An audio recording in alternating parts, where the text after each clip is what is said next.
Hello everyone. I am the Macabre. I am here to help you today. I know you use this video to fall asleep, so before that please like the video and subscribe to the channel. Where are you from and what time are you watching now? Sit back and relax. Crimson Roses of Obsession. The town of Rosewood was quiet, the kind of quiet that made people lock their doors a little earlier than usual. The streets were empty, save for the occasional flicker of a street lamp casting long shadows on the cobblestone. It was a peaceful place, or so it seemed, until the morning of October 13th. That was when they found her. Amelia Clark, the young florist who had always smiled at passers-by, lay lifeless in the town square, her body arranged with a precision that sent shivers down the spines of even the most seasoned officers. Her hands were clasped around a single crimson rose, its petals so vividly red they almost seemed to glow in the pale morning light. Detective Clara Monroe arrived at the scene just as the sun began to rise, its golden rays doing little to dispel the sense of dread that hung in the air. She stepped out of her car, her trench coat billowing slightly in the cool autumn breeze. Her sharp hazel eyes scanned the scene, taking in every detail, the unnatural stillness of Amelia's body, the way her hair fanned out like a halo, the rose clutched so tightly it seemed fused to her skin. Clara felt a familiar ache in her chest, an old wound that never quite healed. She pushed the memory of her husband's unsolved murder aside, focusing instead on the task at hand. The forensic team was already at work, their flashlights casting eerie beams of light across the square. Clara knelt beside Amelia's body, her gloved hands brushing against the cold, pale skin. She noticed something strange. There were no visible wounds, no signs of struggle. Amelia looked almost peaceful, as if she'd simply fallen asleep. But Clara knew better. The way her body was posed, the rose in her hands, it was deliberate, calculated. This was no accident. Someone had taken their time with her, treating her like a piece of art rather than a human being. Clara stood up, her gaze lingering on the rose. It was unlike any she'd ever seen before. The petals were unnaturally vibrant, their deep crimson hue almost hypnotic. She leaned closer, catching a faint metallic scent that made her stomach churn. Was it blood? She couldn't be sure, but the thought made her skin crawl. As she straightened, she noticed something else, a faint smell of paint in the air, subtle but unmistakable. It was an odd detail, one that didn't seem to fit with the scene. She made a mental note to look into it later. The first few interviews with Amelia's family and friends yielded little. She was described as kind, hardworking, and always willing to lend a hand. No one could think of a reason why someone would want to harm her. But as Clara dug deeper, she began to uncover small cracks in the facade. Amelia had been acting strangely in the weeks leading up to her death, nervous, distracted, as if she were hiding something. She'd also been seen spending time with a man no one seemed to know much about. A man with dark hair and piercing blue eyes, someone Amelia referred to only as Julian. Clara's instincts told her Julian was key to unraveling the mystery. She spent the afternoon combing through Amelia's apartment, searching for any clues that might lead her to him. The place was neat, almost too neat, as if someone had gone through it before her. But then she found a sketchbook tucked away in the back of a closet. The pages were filled with drawings, most of them quick, almost frantic sketches of the same man, Julian. His face was angular, his expression intense, his eyes seeming to follow Clara no matter where she turned the page. One drawing in particular caught her attention. It was a full-body portrait of Julian, standing in front of an easel. His hands were stained with paint, and the canvas in front of him was obscured by shadow, as if the artist Amelia hadn't been able to bring herself to finish it. Below the drawing, in Amelia's handwriting, was a single sentence: "He sees things others can't." Clara felt a chill run down her spine. What had Amelia been trying to say? And who was this Julian Voss? By the time Clara left Amelia's apartment, the sun had set, and the streets of Rosewood were bathed in the eerie glow of streetlights. She drove back to the station, her mind racing with questions. The rose, the paint, the sketchbook, it all pointed to something much darker than a simple murder. But what? As she walked into the station, she was greeted by Detective Harris, her partner and the closest thing she had to a friend. "You look like you've seen a ghost," he said, handing her a cup of coffee. Clara took it gratefully, her hands trembling slightly. Harris had been going through the evidence from the scene, and he'd found something interesting, a small paint sample on Amelia's sleeve. It was a rare shade of crimson, almost identical to the color of the rose. "It's not from any ordinary paint," he said, frowning. "It's custom-made, probably by an artist." Clara's thoughts immediately turned to Julian.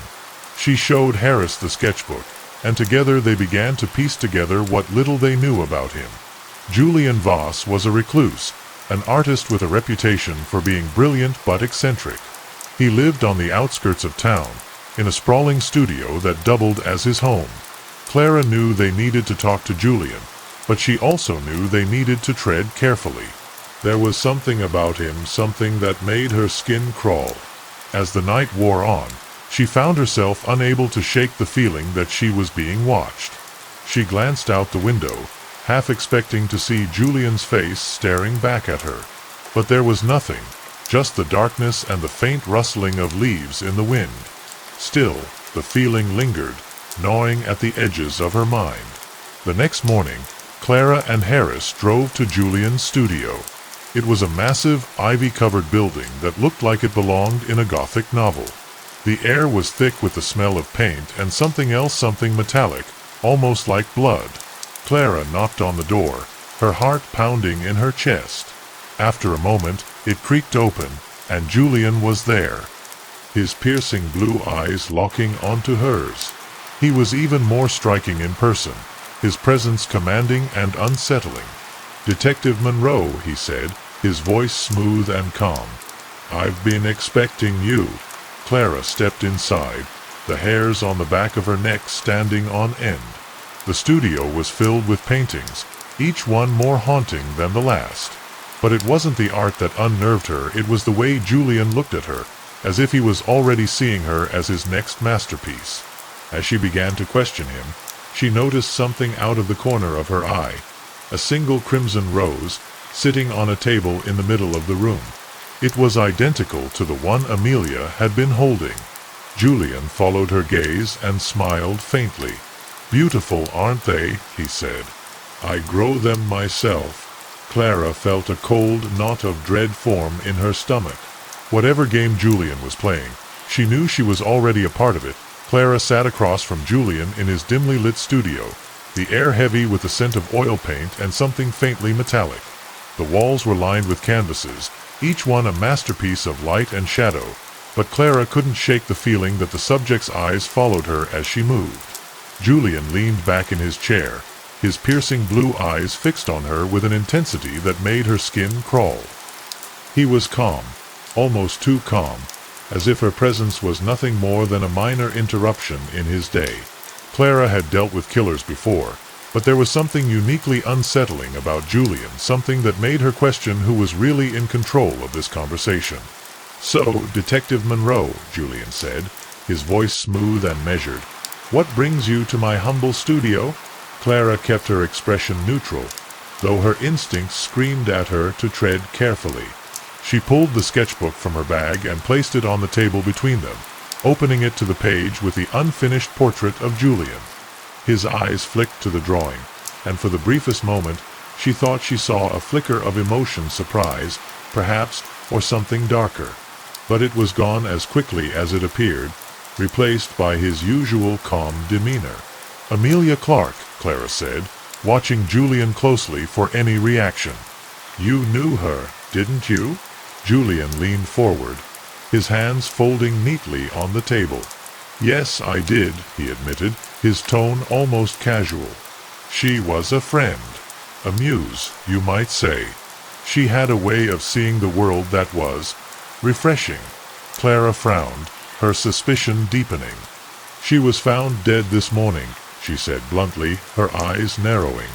Julian's expression didn't change, but his fingers twitched slightly, the only sign that her words had affected him. "That's unfortunate," Julian replied, his voice still calm. Amelia was a talented artist. She had so much potential. Clara's jaw tightened. "She was also clutching a crimson rose," she added, watching Julian closely. "A rose identical to the ones you grow." Julian's lips curved into a faint smile, but it didn't reach his eyes. "Crimson roses are a common flower, detective," he said. "I'm sure many people in Rosewood grow them." Clara didn't buy it.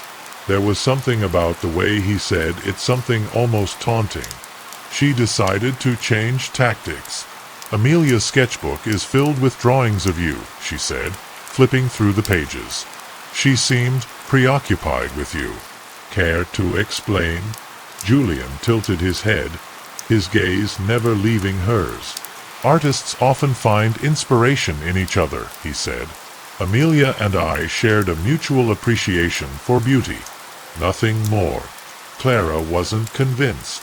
She could feel the weight of his gaze, the way it seemed to dissect her, as if he were already sketching her in his mind. The conversation continued, but Julian remained evasive, his answers carefully crafted to reveal as little as possible. Clara's frustration grew, but she kept her tone calm, her questions deliberate. As she stood to leave, Julian rose as well, his movements fluid and deliberate. "Detective Monroe," he said, his voice dropping slightly, "if you're looking for answers, perhaps you should consider looking closer to home."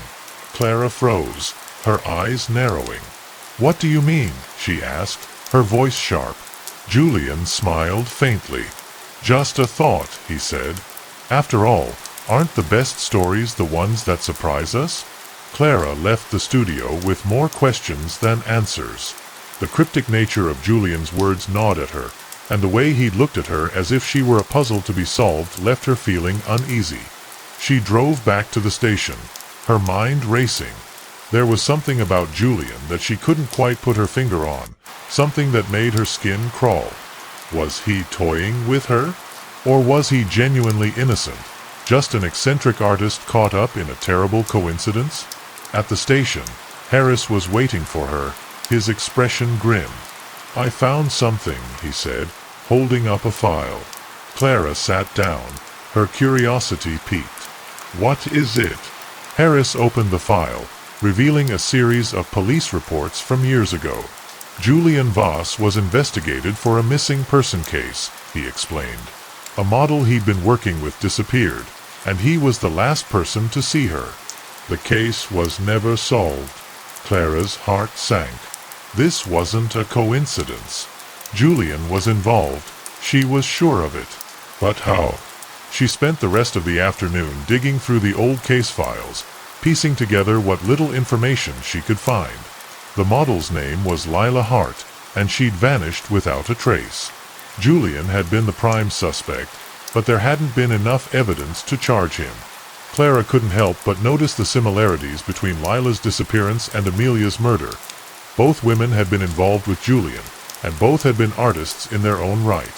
Was Julian targeting artists? And if so, why? As the sun set, Clara found herself drawn back to Julian's studio. She didn't know why. Maybe it was a gut feeling, or maybe it was the unsettling way he'd looked at her earlier. She parked a few blocks away and approached the building on foot, her heart pounding in her chest. The studio was dark, but she noticed a faint light coming from one of the windows. She crept closer, peering inside. What she saw made her blood run cold. Inside, Julian was sitting at his easel, his back to the window. The canvas in front of him was partially obscured, but Clara could make out the faint outline of a woman's face. As she watched, Julian dipped his brush into a jar of crimson paint, the color identical to the roses. He began to paint, his movements slow and deliberate, as if he were creating something sacred. Clara felt a chill run down her spine. She knew she should leave, but she couldn't look away. Suddenly, Julian stopped, his head tilting slightly as if he'd heard something. Clara froze, her breath catching in her throat. Slowly, he turned, his eyes locking onto hers through the window. For a moment, they just stared at each other, the tension between them palpable. Then Julian smiled, a slow, deliberate smile that sent a shiver down Clara's spine. He raised his brush, dipping it into the crimson paint again, and began to paint again this time, without looking at the canvas. Clara didn't wait to see what he was creating. She turned and ran, her heart pounding in her chest. She didn't stop until she reached her car. The image of Julian's smile burned into her mind. Clara spent the next few days poring over every piece of evidence she could find on Julian Voss. The more she learned, the more questions she had. Julian's life was a patchwork of contradictions, a celebrated artist with a cult following, yet a recluse who rarely left his studio. His works sold for millions, but he lived modestly. His wealth funneled into what he called his artistic pursuits. Clara's instincts told her there was more to Julian than met the eye, something buried deep beneath his charming exterior. But what? She decided to revisit Julian's studio, this time with Harris in tow. As they approached the ivy-covered building, Clara felt a familiar sense of unease. The studio loomed like a Gothic castle, its windows dark and foreboding. Julian greeted them at the door, his expression unreadable. "Detective Monroe," he said, his voice smooth as silk. "To what do I owe the pleasure?" Clara didn't smile. "We have a few more questions," she said, stepping inside before he could refuse. The studio was just as she remembered it, cold, sterile, and filled with hauntingly beautiful paintings. But this time, Clara noticed something she hadn't before: a door at the far end of the room, partially concealed by a heavy drape. Julian followed her gaze, his expression tightening for the briefest moment. "What's behind that door?" Clara asked, her voice sharp. Julian hesitated, his calm demeanor faltering. "Just a storage room," he said, his tone a little too casual. "Nothing of interest." Clara didn't believe him. She walked toward the door, ignoring Julian's protest. As she pulled back the drape, she saw that the door was locked, the keyhole old and rusted. "Open it," she said, turning to Julian. He shook his head, his smile returning. "I'm afraid that's not possible," he said. "The key has been lost for years." Clara didn't buy it. There was something in his eyes, a flicker of panic, maybe? That told her he was lying. Harris stepped forward, his voice firm. "Mr. Voss, we can get a warrant if we need to," he said. "But it would be a lot easier if you just cooperate." Julian's smile faded, and for a moment he looked almost angry. But then he sighed, reaching into his pocket and pulling out a small, ornate key. "Very well," he said, his voice tight. "But I assure you, there's nothing in there but old supplies." The door creaked open, revealing a small, dimly lit room. Clara stepped inside, her heart pounding. The air was thick with the smell of mildew and something else, something metallic. She flicked on the light, and her breath caught in her throat. The walls were covered in sketches, each one more disturbing than the last. They depicted people in various states of distress, some begging, some screaming, some lying lifeless on the ground. In the center of the room was a table, its surface stained with what looked like paint or blood.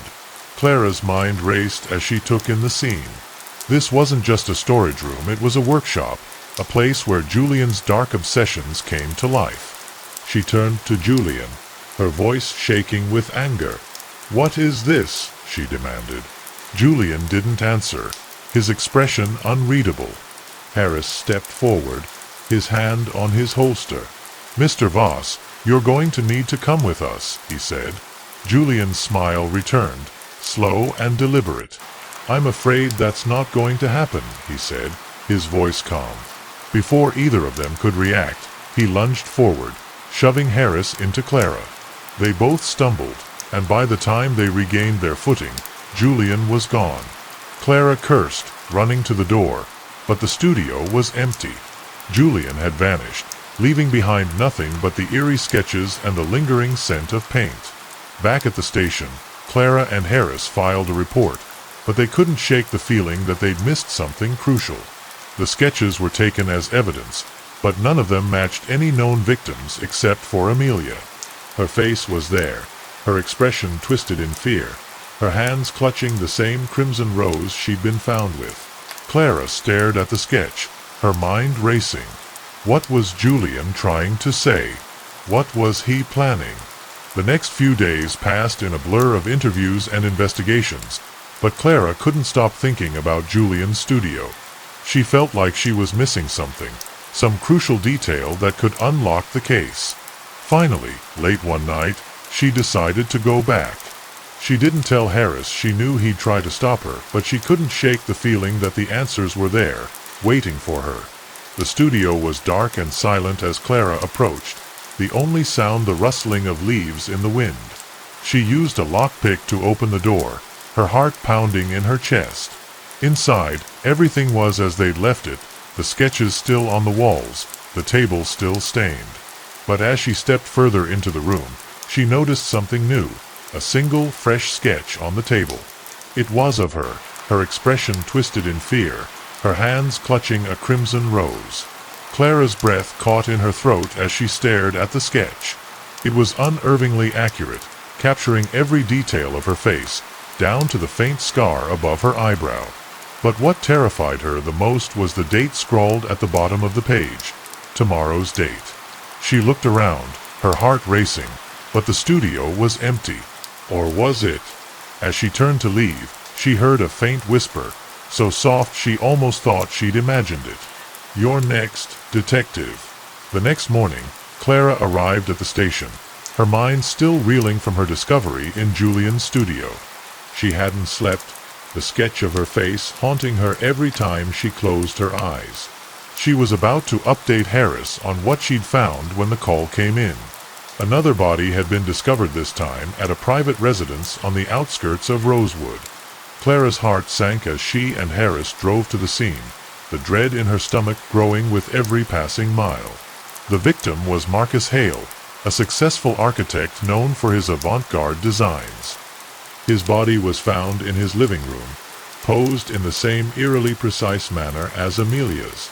His hands clutched a crimson rose, its petals unnaturally vibrant against the stark white of his skin. Clara knelt beside the body, her eyes scanning the scene for any clues. There were no signs of forced entry, suggesting Marcus had known his killer. But who? As Clara examined the room, she noticed something unusual, a faint trail of paint leading from the body to the front door. It was the same shade of crimson as the rose, and it smelled faintly metallic, like blood. Her stomach turned as she followed the trail, her mind racing. Was this Julian's work? And if so, why Marcus? She needed answers, and she needed them fast. Back at the station, Clara and Harris began digging into Marcus's life, searching for any connection to Julian. It didn't take long to find one. Marcus and Julian had briefly dated a few years earlier, a relationship that had ended abruptly and mysteriously.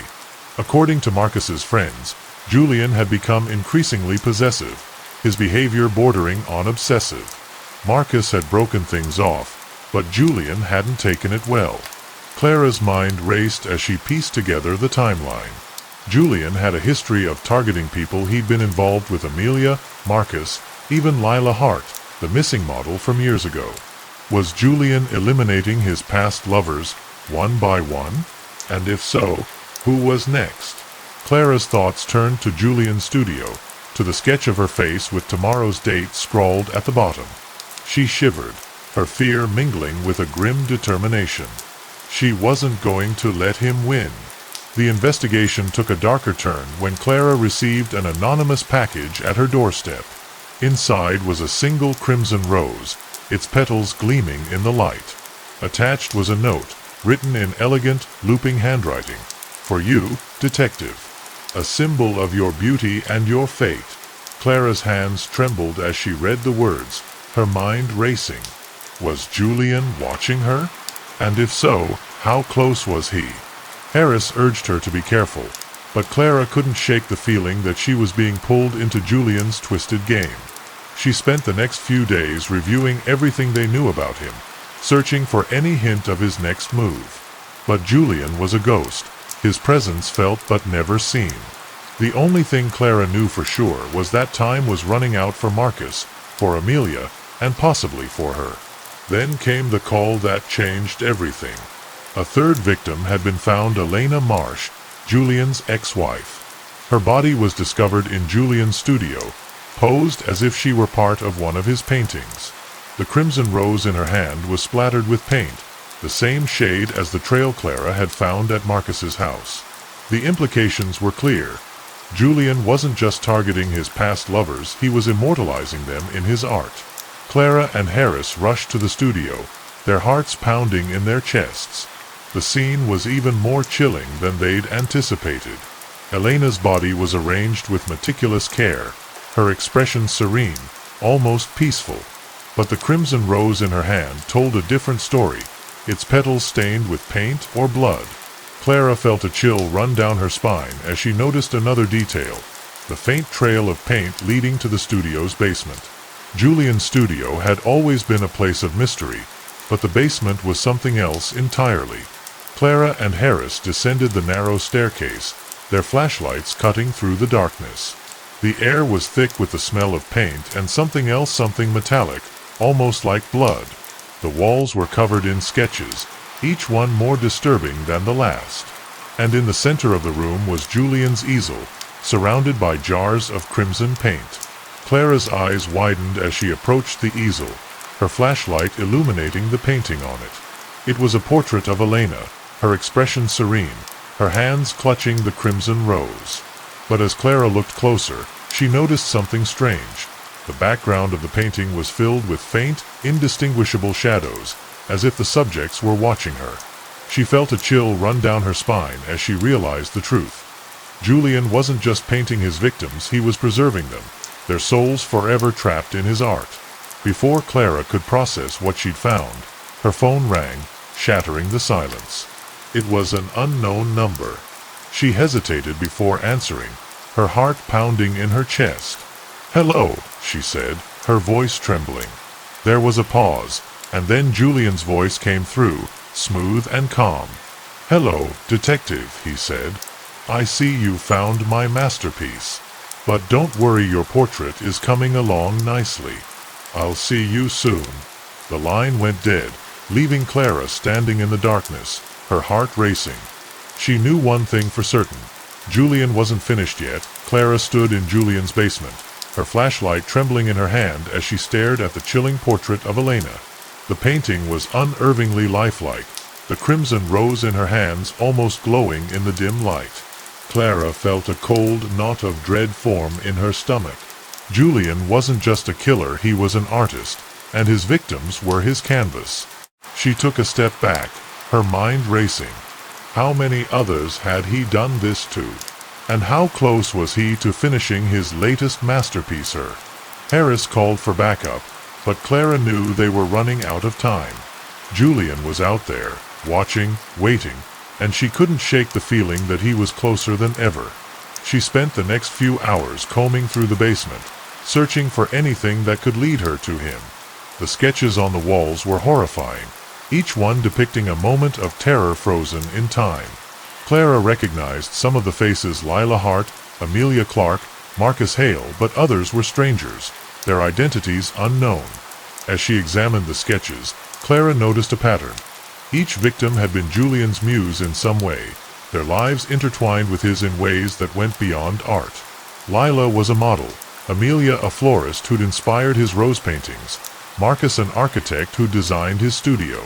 Even Elena, his ex-wife, had been a painter herself. Julian wasn't just killing his victims, he was immortalizing them, their lives and deaths forever part of his twisted legacy. Clara's thoughts turned to the note she'd found at her doorstep, the crimson rose with its chilling message. Julian had called her his masterpiece, but what did that mean? Was she just another canvas to him, or was there something more? She didn't have time to dwell on it.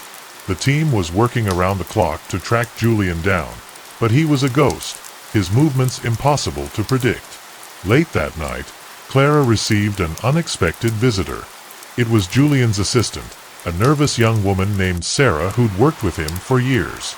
She'd come forward, hoping to help and to protect herself. Clara brought her into the station, her heart racing with anticipation. Sarah was shaking as she spoke, her voice barely above a whisper.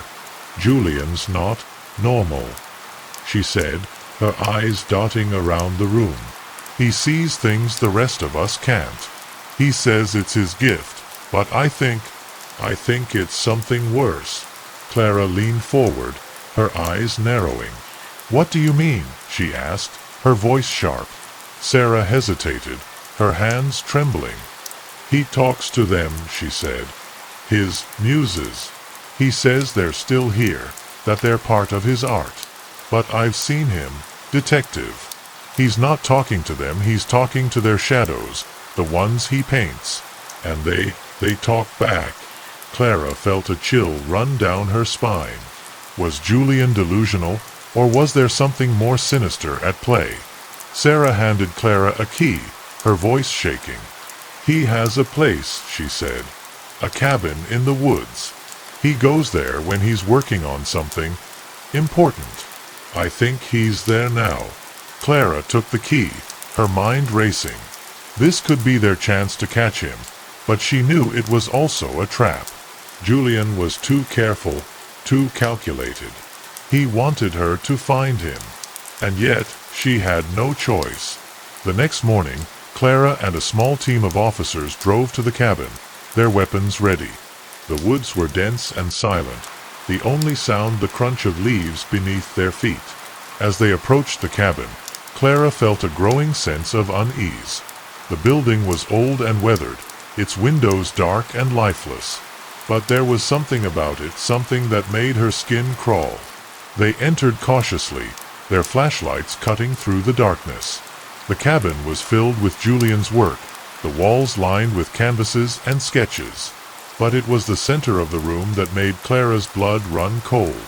There, on a large easel, was a partially finished portrait of her.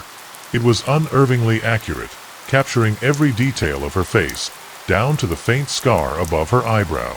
In her hands was a crimson rose, its petals gleaming with fresh paint or blood.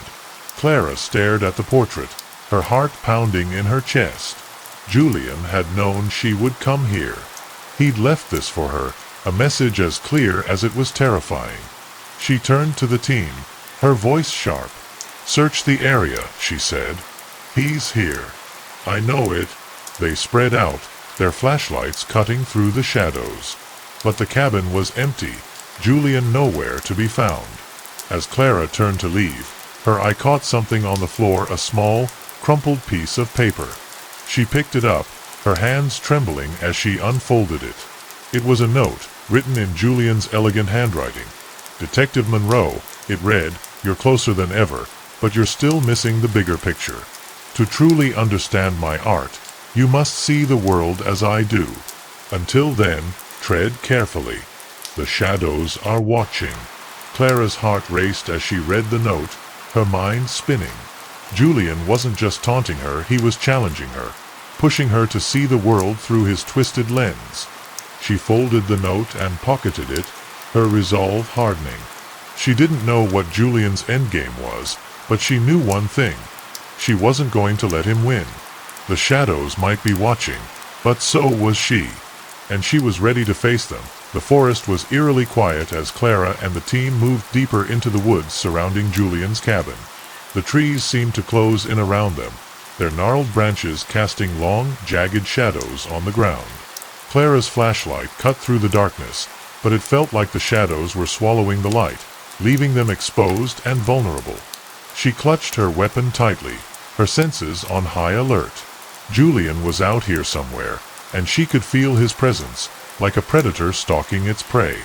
The team split up, searching for any sign of Julian or his victims. Clara moved cautiously, her heart pounding in her chest. The forest was vast, and every step felt like a step closer to danger.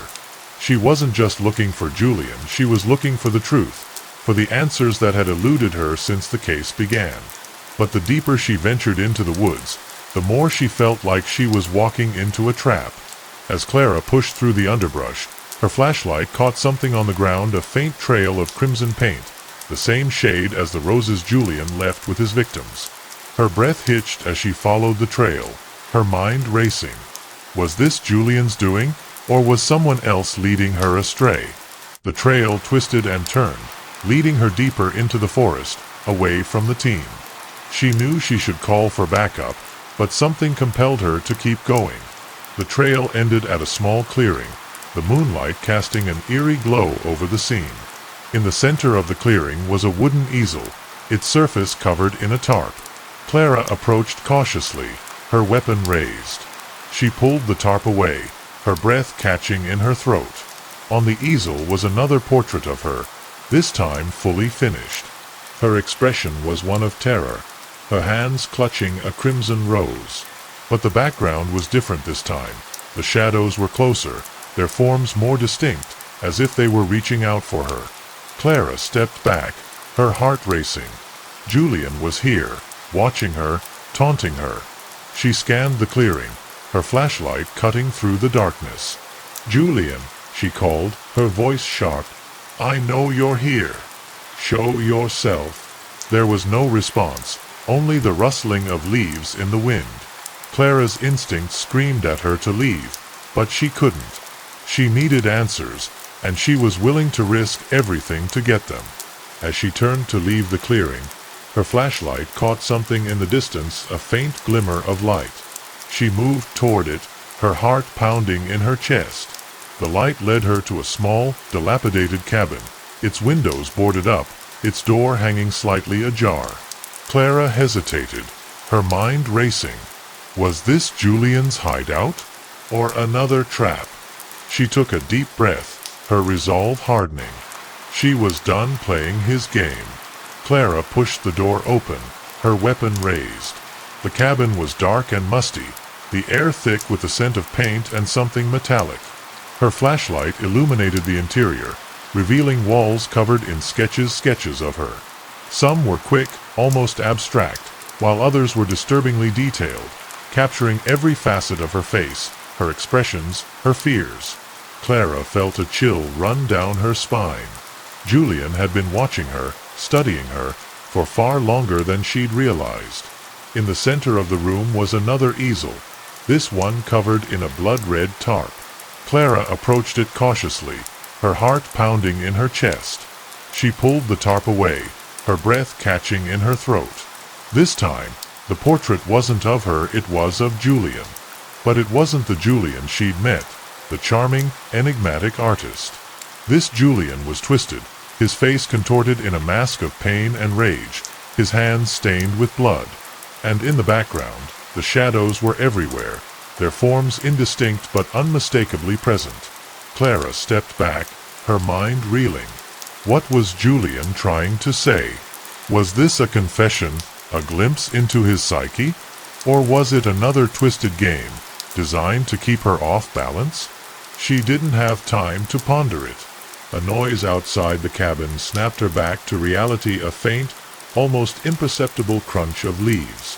She turned, her flashlight cutting through the darkness. "Who's there?" she called, her voice sharp.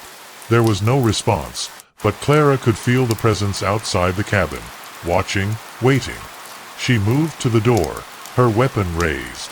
As she stepped outside, her flashlight caught a figure standing in the shadows, tall, lean, unmistakable. Julian.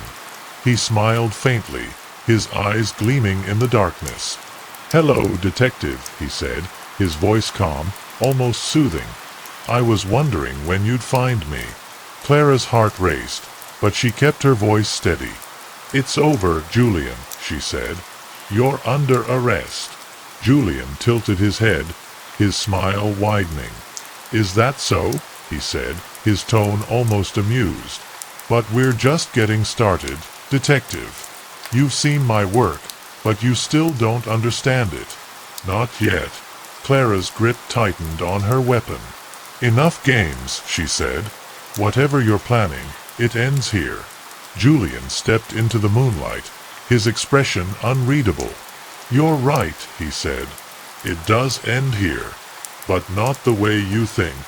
Before Clara could react, he turned and disappeared into the shadows, his movements fluid and deliberate.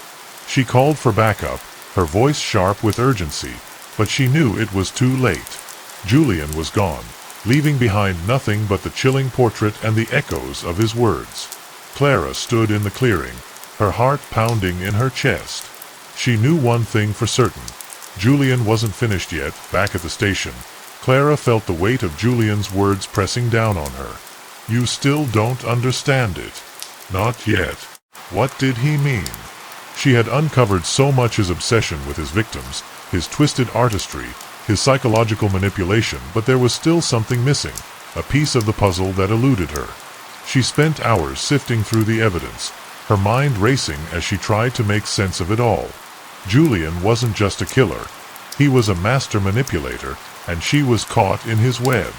Harris noticed her exhaustion and urged her to take a break, but Clara couldn't stop. She felt like she was close to something big. She decided to revisit Julian's past, digging deeper into his early life. What she found was both fascinating and disturbing. Julian had grown up in a small, isolated town, the son of a renowned painter who'd been known for his dark, macabre works.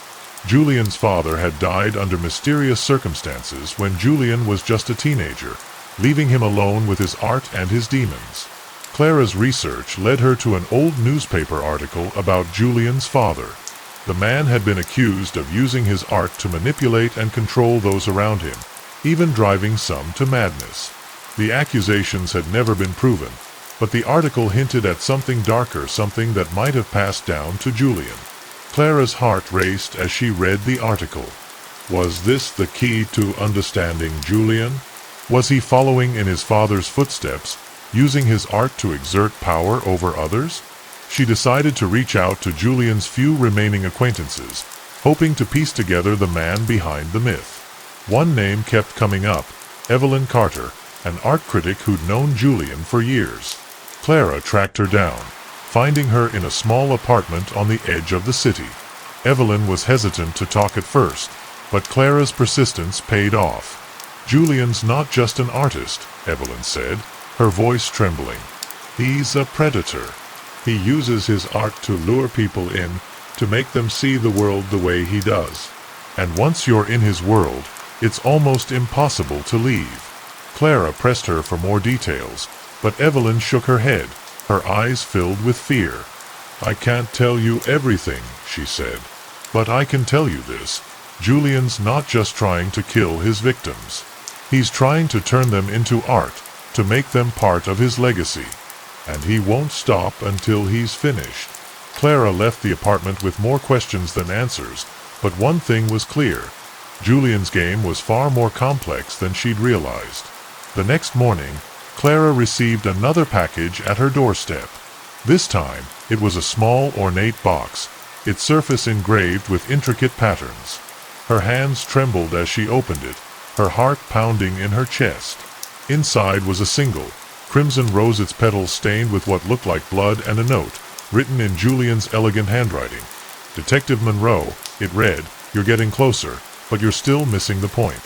To truly understand my art, you must become part of it. Until then, tread carefully. The shadows await." Clara's fear turned to determination as she read the note. She wasn't going to let Julian intimidate her. She spent the rest of the day gathering everything she could on Julian's father, hoping to find a connection between his art and Julian's crimes. What she discovered shocked her.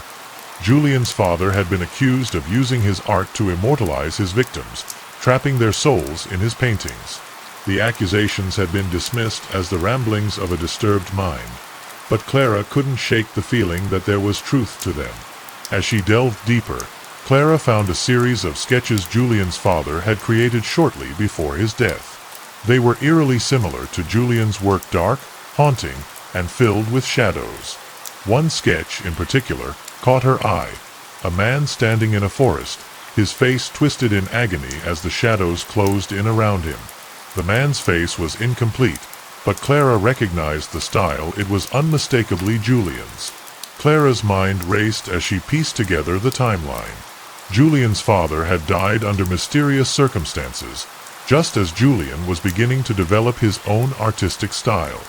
Had Julian been influenced by his father's work or by his father's madness? Clara didn't have time to dwell on it. A call came in from Harris.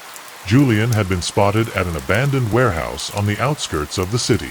Clara and the team rushed to the warehouse, their weapons at the ready. The building was old and decrepit, its windows shattered, its walls covered in graffiti. But as they approached, Clara felt a growing sense of unease. This wasn't just a hideout, it was a stage, set for Julian's next act. They moved in cautiously, their flashlights cutting through the darkness. The warehouse was filled with Julian's work, the walls lined with canvases and sketches. But it was the center of the room that made Clara's blood run cold. There, on a large easel, was another portrait of her. This time, her expression was one of resignation, her hands clutching a crimson rose. The background was filled with shadows, their forms indistinct but unmistakably menacing. Clara felt a chill run down her spine as she realized the truth. Julian wasn't just trying to kill her. He was trying to turn her into art, to make her part of his twisted legacy. Before Clara could process what she'd found, a noise behind her made her turn. Julian stood in the shadows, his eyes gleaming in the darkness. "Welcome, detective," he said, his voice calm, almost soothing. "I've been waiting for you." Clara's grip tightened on her weapon, her heart pounding in her chest. She knew this was it, the moment she'd been dreading and preparing for. She took a step forward, her voice steady. "It's over, Julian," she said. "You're not going to win." Julian smiled faintly, his expression unreadable. "Oh, detective," he said, "the game's just beginning." The warehouse was eerily silent, the only sound the distant echo of dripping water. Clara kept her weapon raised, her flashlight cutting through the darkness as she scanned the room for Julian. He was here, she could feel it, but he was a ghost, slipping through the shadows like a predator stalking its prey. Harris and the team fanned out, their movements cautious and deliberate, but Clara knew this was between her and Julian. This wasn't just an arrest, it was a reckoning. Julian's voice echoed through the warehouse, soft and mocking. "You're persistent, detective," he said. "I'll give you that. But persistence alone won't save you." Clara turned toward the sound, her heart pounding in her chest. "Show yourself, Julian," she called, her voice sharp. "It's over."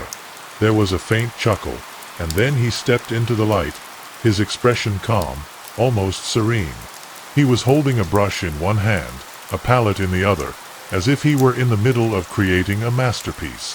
Clara kept her weapon trained on him, her finger hovering over the trigger. "You're under arrest," she said, her voice steady. "Put the brush down and step away." Julian tilted his head, his smile widening. "Arrest me," he said, his tone almost amused. "But detective, we're in the middle of something beautiful. Why ruin it?" Clara's grip tightened. "You're not an artist, Julian," she snapped. "You're a killer. And I'm going to make sure you pay for what you've done."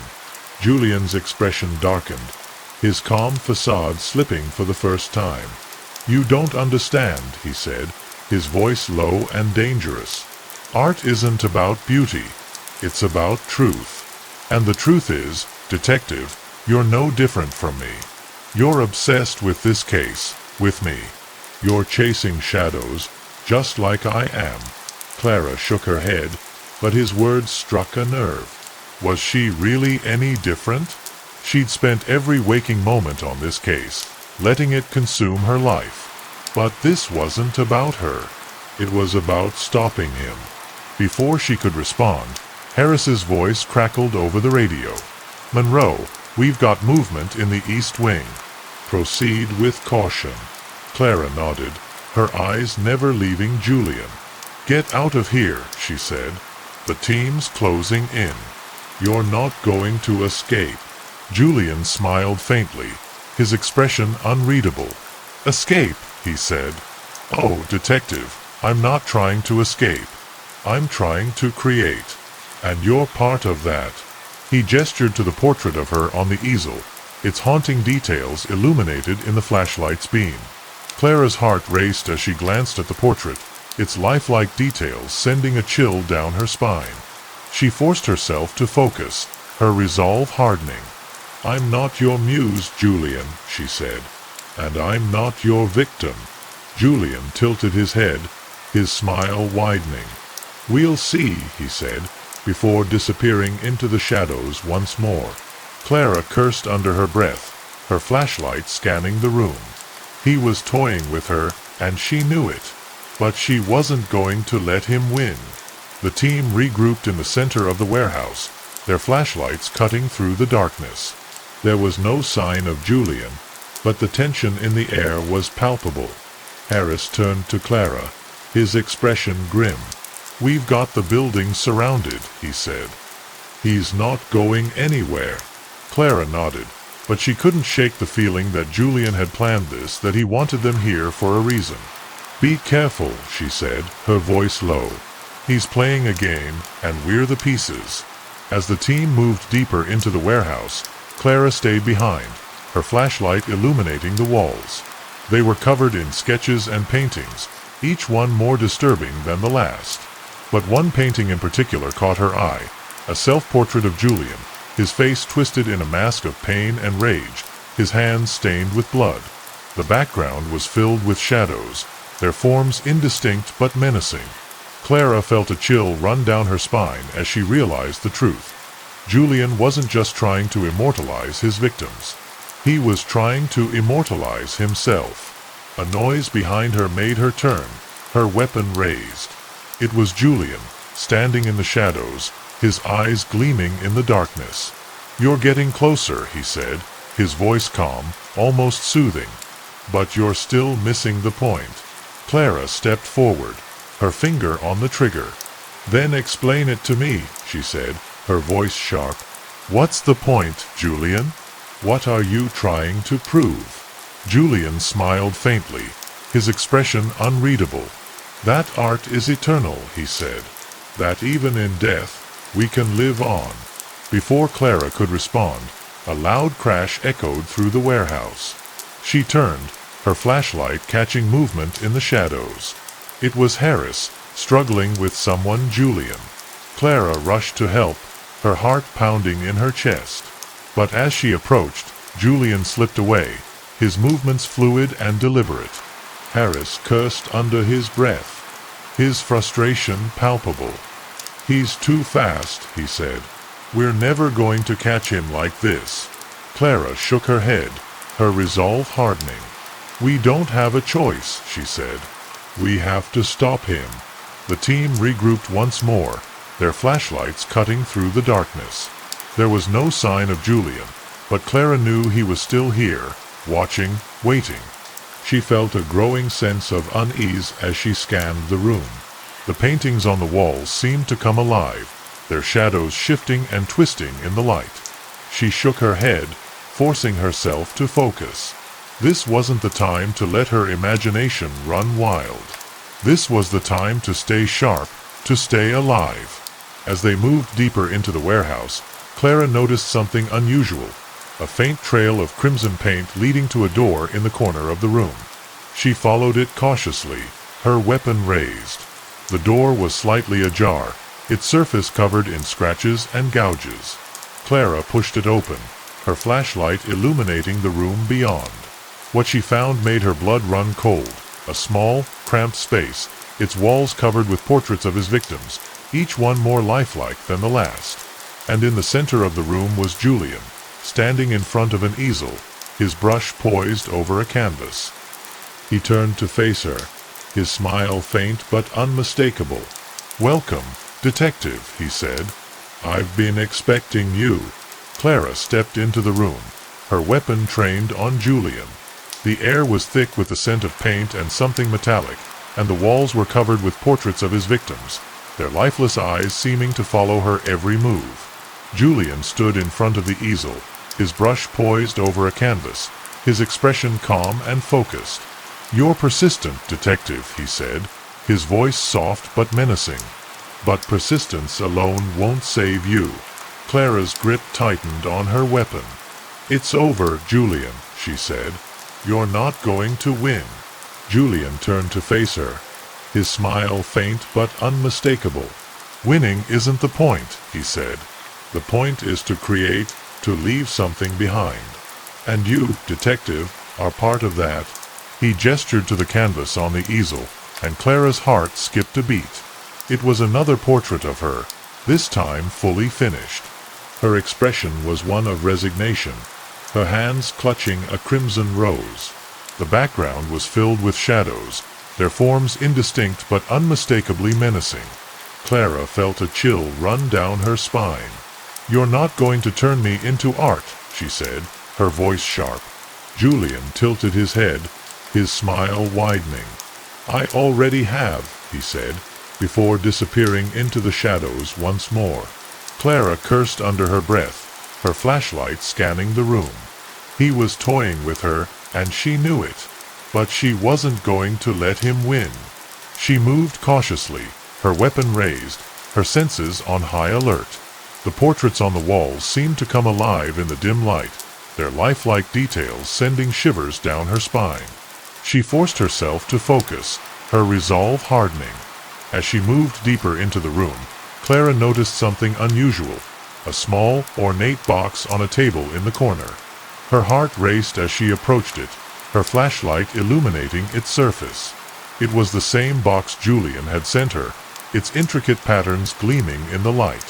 She opened it cautiously, her breath catching in her throat.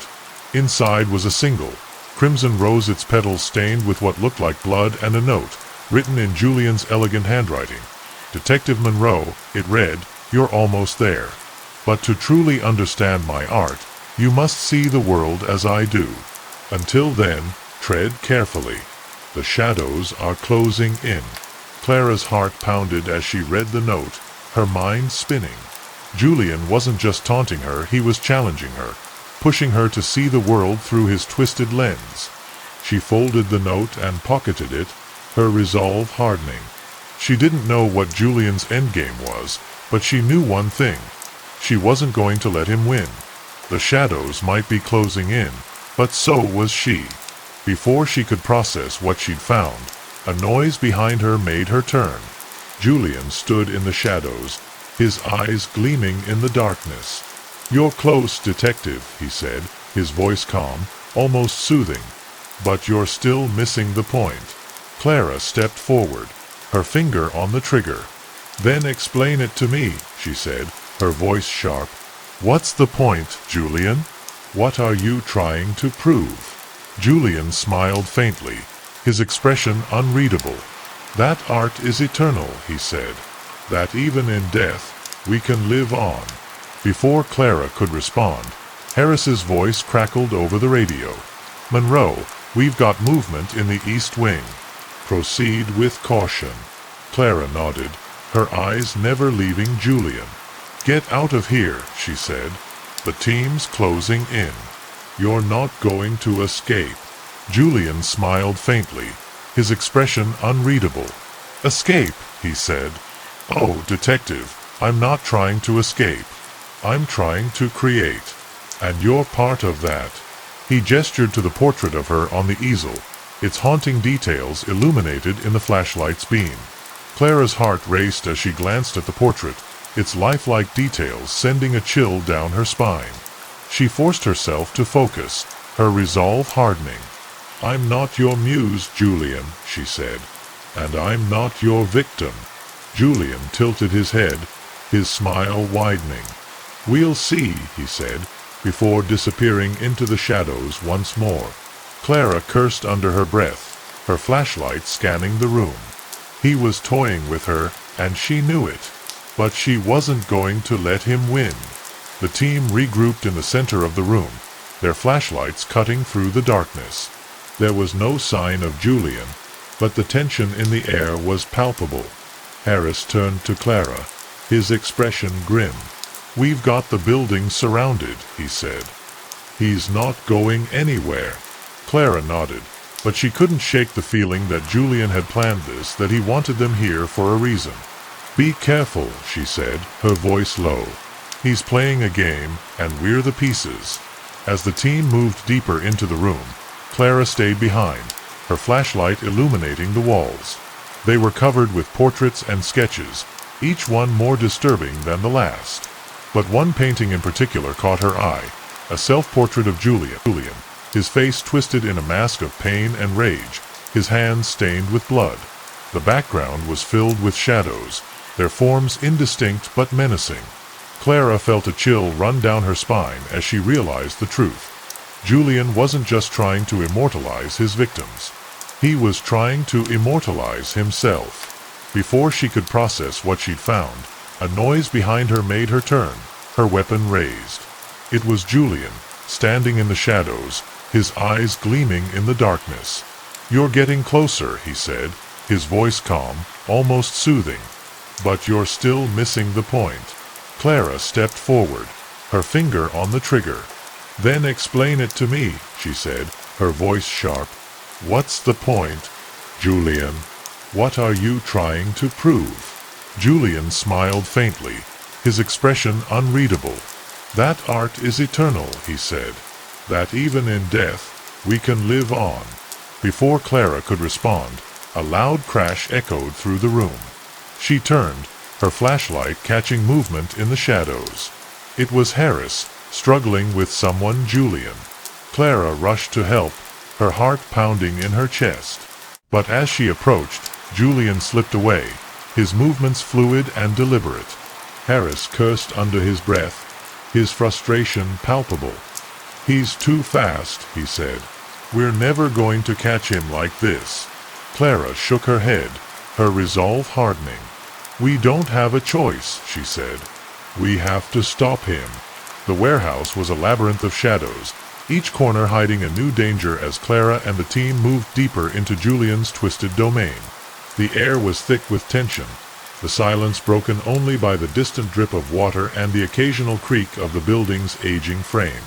Clara's flashlight cut through the darkness, but it felt like the shadows were swallowing the light, leaving them exposed and vulnerable. She clutched her weapon tightly, her heart pounding in her chest. Julian was here, somewhere, and she could feel his presence, like a predator stalking its prey. The team split up, searching every inch of the warehouse for any sign of Julian or his victims. Clara moved cautiously, her mind racing as she tried to piece together his plan. He'd led them here for a reason, but what? Was this another trap, or was this his grand finale? She didn't have time to dwell on it. A noise in the distance made her turn, her weapon raised. It was faint, almost imperceptible, but it was enough to set her on edge. "Julian," she called, her voice sharp. "I know you're here. Show yourself." There was no response, only the rustling of leaves in the wind. Clara's instincts screamed at her to leave, but she couldn't. She needed answers, and she was willing to risk everything to get them. As she pushed through the shadows, her flashlight caught something on the ground, a faint trail of crimson paint, the same shade as the roses Julian left with his victims. Her breath hitched as she followed the trail, her mind racing. Was this Julian's doing, or was someone else leading her astray? The trail led her to a small, dimly lit room in the corner of the warehouse. The walls were covered in portraits and sketches, each one more disturbing than the last. But it was the center of the room that made her blood run cold. There, on a large easel, was another portrait of her. This time, her expression was one of fear, her hands clutching a crimson rose. The background was filled with shadows, their forms indistinct but unmistakably menacing. Clara felt a chill run down her spine as she realized the truth. Julian wasn't just trying to kill her. He was trying to turn her into art, to make her part of his twisted legacy. Before she could process what she'd found, a voice behind her made her turn. "Beautiful, isn't it?" Julian stepped out of the shadows, his eyes gleaming in the dim light. He was holding a brush in one hand, a palette in the other, as if he were in the middle of creating a masterpiece. Clara raised her weapon, her finger hovering over the trigger. "It's over, Julian," she said, her voice steady. "Put the brush down and step away." Julian tilted his head, his smile widening. "Over," he said, his tone almost amused. "Oh, detective, it's just beginning.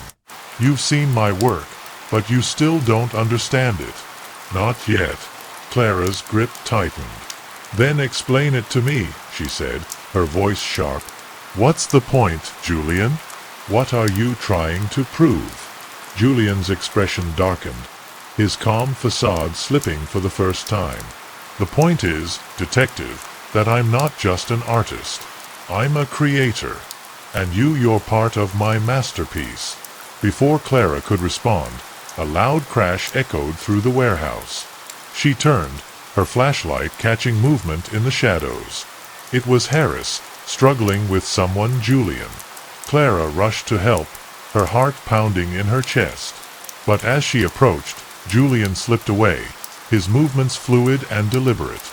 Harris cursed under his breath, his frustration palpable. He's too fast, he said. We're never going to catch him like this. Clara shook her head, her resolve hardening. We don't have a choice, she said. We have to stop him. The team regrouped in the center of the warehouse, their flashlights cutting through the darkness. There was no sign of Julian, but Clara knew he was still here, watching, waiting. She felt a growing sense of unease as she scanned the room. The paintings on the walls seemed to come alive, their shadows shifting and twisting in the light. She shook her head, forcing herself to focus. This wasn't the time to let her imagination run wild. This was the time to stay sharp, to stay alive. As they moved deeper into the warehouse, Clara noticed something unusual, a faint trail of crimson paint leading to a door in the corner of the room. She followed it cautiously, her weapon raised. The door was slightly ajar, its surface covered in scratches and gouges. Clara pushed it open, her flashlight illuminating the room beyond. What she found made her blood run cold, a small, cramped space, its walls covered with portraits of his victims, each one more lifelike than the last. And in the center of the room was Julian, standing in front of an easel, his brush poised over a canvas. He turned to face her, his smile faint but unmistakable. Welcome, detective, he said. I've been expecting you. Clara stepped forward, her weapon trained on him. It's over, Julian, she said, her voice steady. You're not going to win. Julian tilted his head, his smile widening. Winning isn't the point, he said. The point is to create, to leave something behind. And you, detective, are part of that. Before Clara could respond, Julian lunged at her, his movements swift and deliberate. She fired her weapon, the shot echoing through the room, but Julian was too fast. He knocked the gun from her hand, his eyes blazing with madness. You don't understand, detective, he said, his voice low and dangerous. This isn't just about me. It's about us, about what we leave behind. Clara struggled against him, her mind racing. She wasn't going to let him win. With a surge of strength, Clara pushed Julian away, her hand groping for her weapon. She grabbed it, her finger hovering over the trigger. Julian stood in the shadows, his eyes gleaming in the darkness. Do it, detective, he said, his voice calm, almost soothing. Finish the story. Clara hesitated, her heart pounding in her chest. But she knew what she had to do. She pulled the trigger, the shot echoing through the room. Julian fell to the ground, his smile fading as the light left his eyes. Clara stood in the silence, her breath ragged, her mind spinning. It was over. The Lament of the Heartless Lover. Chapter 1. The heartless bride. The gas lamps along the foggy streets of Victorian London flickered like dying embers, casting long, distorted shadows on the cobblestone roads. Inspector Thomas Harrow pulled his coat tighter around his broad shoulders, the chill in the air seeping into his bones. The faint stench of the Thames lingered in the air, mingling with the acrid smoke of coal fires from nearby tenements. He turned a corner into a narrow alley, where a crowd had gathered, their faces pale and drawn in the lamplight. A bobby tried to maintain order, but the murmurs of the crowd grew louder as Harrow approached. The chapel loomed ahead, its crumbling spires piercing the thick fog like skeletal fingers clawing at the sky. Harrow pushed through the crowd, flashing his badge at the bobby who stood guard at the entrance. Inside, the air was heavy with the scent of damp stone and something metallic, coppery, and sharp. The flickering light from a single lantern danced across the walls, revealing ancient frescoes of saints and sinners locked in eternal struggle. Harrow's boots echoed on the stone floor as he made his way to the altar, where the body lay slumped in a grotesque parody of prayer. She was young, no older than 25, her porcelain skin almost translucent in the dim light. Her chest had been laid open, the edges of the wound precise and clean, as if done by a skilled hand. Where her heart should have been, a single black rose rested, its petals velvety and unnatural in the lantern's glow. Harrow crouched beside the body, his gloved hand hovering over the rose. He didn't need to touch it to know it would crumble to ash at the slightest pressure. A symbol of death, not of life. "Inspector." The voice came from behind him, and Harrow turned to see Dr. Edmund Finchley, the city's chief coroner, stepping into the chapel. Finchley was a wiry man with a shock of white hair and eyes that had seen too much. He set his medical bag on the ground and knelt beside the body, his hands moving deftly as he examined the wound. "Same as the others," he said at last, his voice heavy with resignation. Harrow straightened, his jaw tightening. "The second this month," he said, more to himself than to Finchley. He pulled out his notebook and began to jot down his observations in neat, precise handwriting. The victim's dress was of fine silk, the kind worn by women of means, and her engagement ring caught the light as Harrow adjusted the lantern. A society girl, then. Someone would be looking for her soon, if they weren't already. "Who found the body?" Harrow asked, not looking up from his notes. The bobby who had been standing guard stepped forward, his face pale and his eyes wide. "A night watchman, sir," the bobby stammered. "He was making his rounds and saw the chapel door ajar. Thought it strange, so he came in to check." "And where is this watchman now?" Harrow asked, his pen pausing over the page. "I sent him home, sir," the bobby replied. "He was in a right state." Harrow frowned but said nothing. He circled the body, his mind racing. The killer had chosen a chapel, a place of God, to dump the body. Was it a message? A taunt? Or simply a convenient location? He stopped when he noticed something carved into the stone floor near the altar. He crouched down, brushing away a layer of dust to reveal a series of symbols etched into the stone. They were ancient, their meaning lost to time, but Harrow recognized them from a case he'd worked years ago. "Fetch me a rubbing of this," he ordered, gesturing to the symbols. One of the constables hurried forward with a piece of paper and a stick of charcoal, his hands trembling slightly.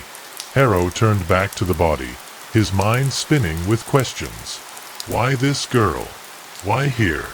And what did the symbols mean? As he stood there, the weight of the case settled heavily on his shoulders. This was no ordinary killer. He or she was meticulous, intelligent, driven by something far darker than he could imagine. Harrow pocketed his notebook and turned to leave. The image of the black rose burned into his mind.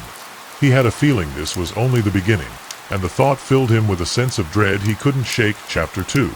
A surgeon's secrets. The morning sun struggled to pierce the thick fog that blanketed London, casting the city in a ghostly pallor.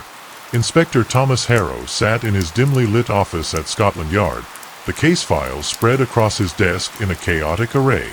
The victim from the chapel had been identified as Lady Eleanor Whitcomb, the daughter of a prominent baron. Her fiancé, Lord James Ashworth, had been inconsolable when Harrow broke the news. The symbol on the chapel floor had been identified as an archaic alchemical sigil, its meaning unknown but ominous. Harrow leaned back in his chair, running a hand through his dark, tousled hair. The killer's precision pointed to someone with medical knowledge, a surgeon, perhaps. His thoughts turned to Dr. Evelyn Cross, a name that had surfaced during his initial inquiries. Cross was a brilliant but reclusive physician, known for her groundbreaking work in anatomy and surgery. She had been the subject of both admiration and suspicion in medical circles, her methods described as unorthodox, even dangerous. Harrow gathered his coat and hat, the weight of his revolver reassuring against his side. He stepped out into the foggy streets, his breath visible in the cold air. Dr. Cross's residence was a townhouse in Bloomsbury, a part of the city where the wealthy and the intellectual elite mingled. The house was a grand, ivy-covered structure, its windows dark and foreboding. Harrow rapped the brass knocker against the heavy oak door, the sound echoing unnaturally in the quiet street. The door creaked open to reveal a stern-faced maid, her eyes narrowing as she took in Harrow's appearance. "Inspector Harrow, Scotland Yard," he said, flashing his badge. "I'm here to speak with Dr. Cross." The maid hesitated but stepped aside, gesturing for him to enter. The interior of the house was a strange mix of elegance and macabre opulence, shelves lined with medical texts, glass jars filled with preserved organs, and a painting of a dark-haired woman that seemed to follow him with her gaze. Dr. Evelyn Cross appeared at the top of the grand staircase, her presence commanding. She was tall and striking, her hair the color of raven feathers pinned into a severe bun. Her eyes, a piercing shade of green, studied Harrow with a mixture of curiosity and disdain. "Inspector," she said, her voice cool and measured, "to what do I owe the pleasure?" Harrow removed his hat, his gaze steady. "I'm investigating a series of murders, Dr. Cross. I believe you may have information that could be of use." Cross's lips curled into a faint, humorless smile. "And what, pray tell, makes you think I would know anything about such matters?" Harrow reached into his coat pocket and produced a sketch of the alchemical symbol found in the chapel. "This was found at one of the crime scenes. I'm told it's connected to your field of expertise." Cross's expression remained impassive, but Harrow noticed the way her fingers twitched at her side. She descended the staircase with the grace of a predator, her heels clicking softly against the polished wood. "You are mistaken, Inspector," she said, her tone icy. "That symbol is nothing more than ancient superstition." Harrow stepped closer, his voice low. "3 women have been murdered, their hearts removed with surgical precision. You're one of the most skilled surgeons in London. Surely you can see why I'm here." Cross's gaze hardened, and for a moment Harrow thought she might strike him. Instead, she turned on her heel and gestured for him to follow. "Very well," she said, "if it will satisfy your curiosity." She led him to her study, a room that smelled of chemicals and old parchment. The walls were lined with bookshelves, their contents ranging from medical dissertations to obscure texts on alchemy and the occult. On her desk lay a journal, its pages filled with meticulous notes and diagrams. Harrow's eyes were drawn to a portrait on the wall, a woman with dark hair and haunting eyes. "Isabella," Cross said softly, her voice tinged with sorrow. "She was someone very dear to me." Harrow felt a chill run down his spine. He had the distinct impression that he was stepping into a web far more intricate and far more dangerous than he had anticipated. Chapter 3. The Black Rose Society. The discovery of the Black Rose Society came by chance. Harrow had been poring over old medical journals in the library of the Royal College of Surgeons, searching for any mention of the alchemical symbol found in the chapel. It was a tedious task, the air thick with the smell of dust and mildew. As he flipped through a yellowed volume on Victorian anatomy, a folded piece of paper slipped from its pages. Unfolding it gently, Harrow found a hand-drawn pamphlet, its edges frayed with age.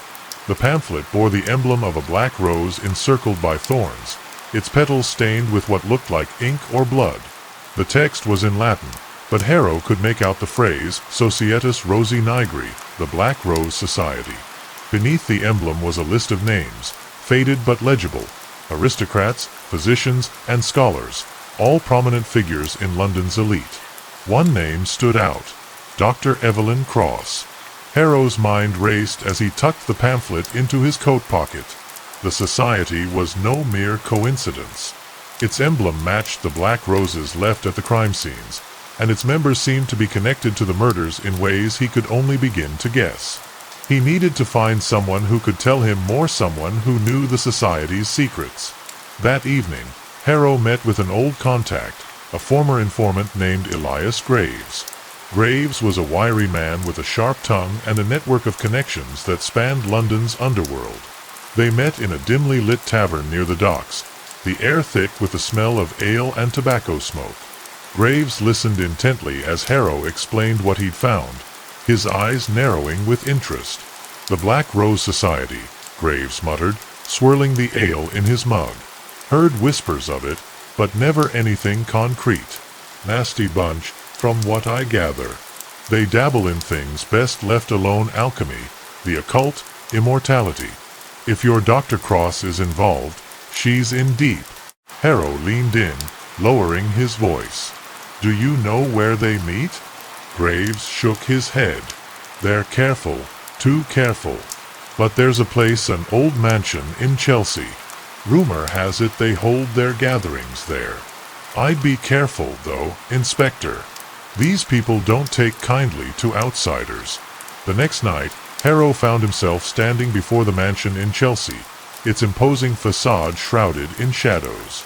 The building was a relic of a bygone era, its windows dark and its gates rusted shut. A single lantern hung by the entrance, its flickering light casting an eerie glow on the cobblestone drive. Harrow slipped through the gates, his revolver tucked into the waistband of his trousers.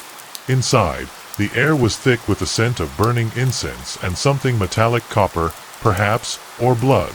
The sound of low, murmuring voices drifted from the grand hall, where a gathering was underway. Harrow pressed himself against the wall, his heart pounding as he peered around the corner.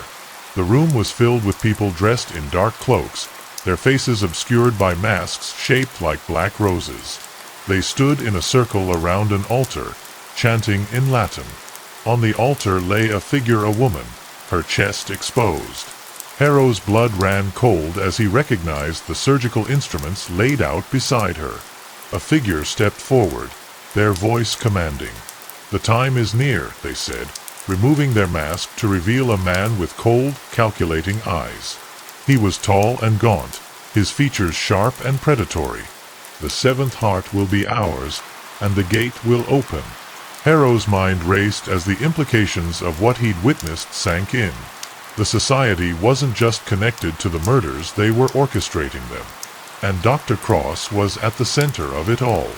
As he slipped out of the mansion, he knew he was running out of time. The seventh victim would be the last, and Harrow had a sinking feeling he already knew who it would be. Chapter 4.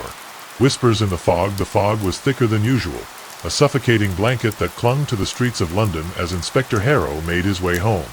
The events at the mansion weighed heavily on his mind. The images of the cloaked figures and the altar burned into his memory. He had barely slept since the discovery of the Black Rose Society, his nights filled with restless dreams of black roses and bloodied hearts. As he turned the corner onto his street, Harrow noticed something strange, a figure standing beneath the gas lamp a few yards ahead. The silhouette was faint, obscured by the fog, but Harrow could make out the shape of a woman in a white dress, her back turned to him. He stopped in his tracks, his hand instinctively reaching for his revolver. "Who's there?" he called, his voice sharp in the silence. The figure didn't respond, her head tilted slightly as if she were listening to something only she could hear. Harrow took a step closer, his heart pounding in his chest. The woman turned to face him, and Harrow's breath caught in his throat. Her face was pale and ethereal, her dark hair cascading over her shoulders like a waterfall of ink. Her eyes were hollow, filled with a sadness that seemed to pierce his very soul. She whispered something, her voice barely audible, before fading into the fog like a wisp of smoke. Harrow stood frozen, his mind struggling to make sense of what he'd seen. The woman's whisper echoed in his ears. Isabella. The name sent a chill down his spine. He shook his head, trying to dispel the lingering unease, and hurried home.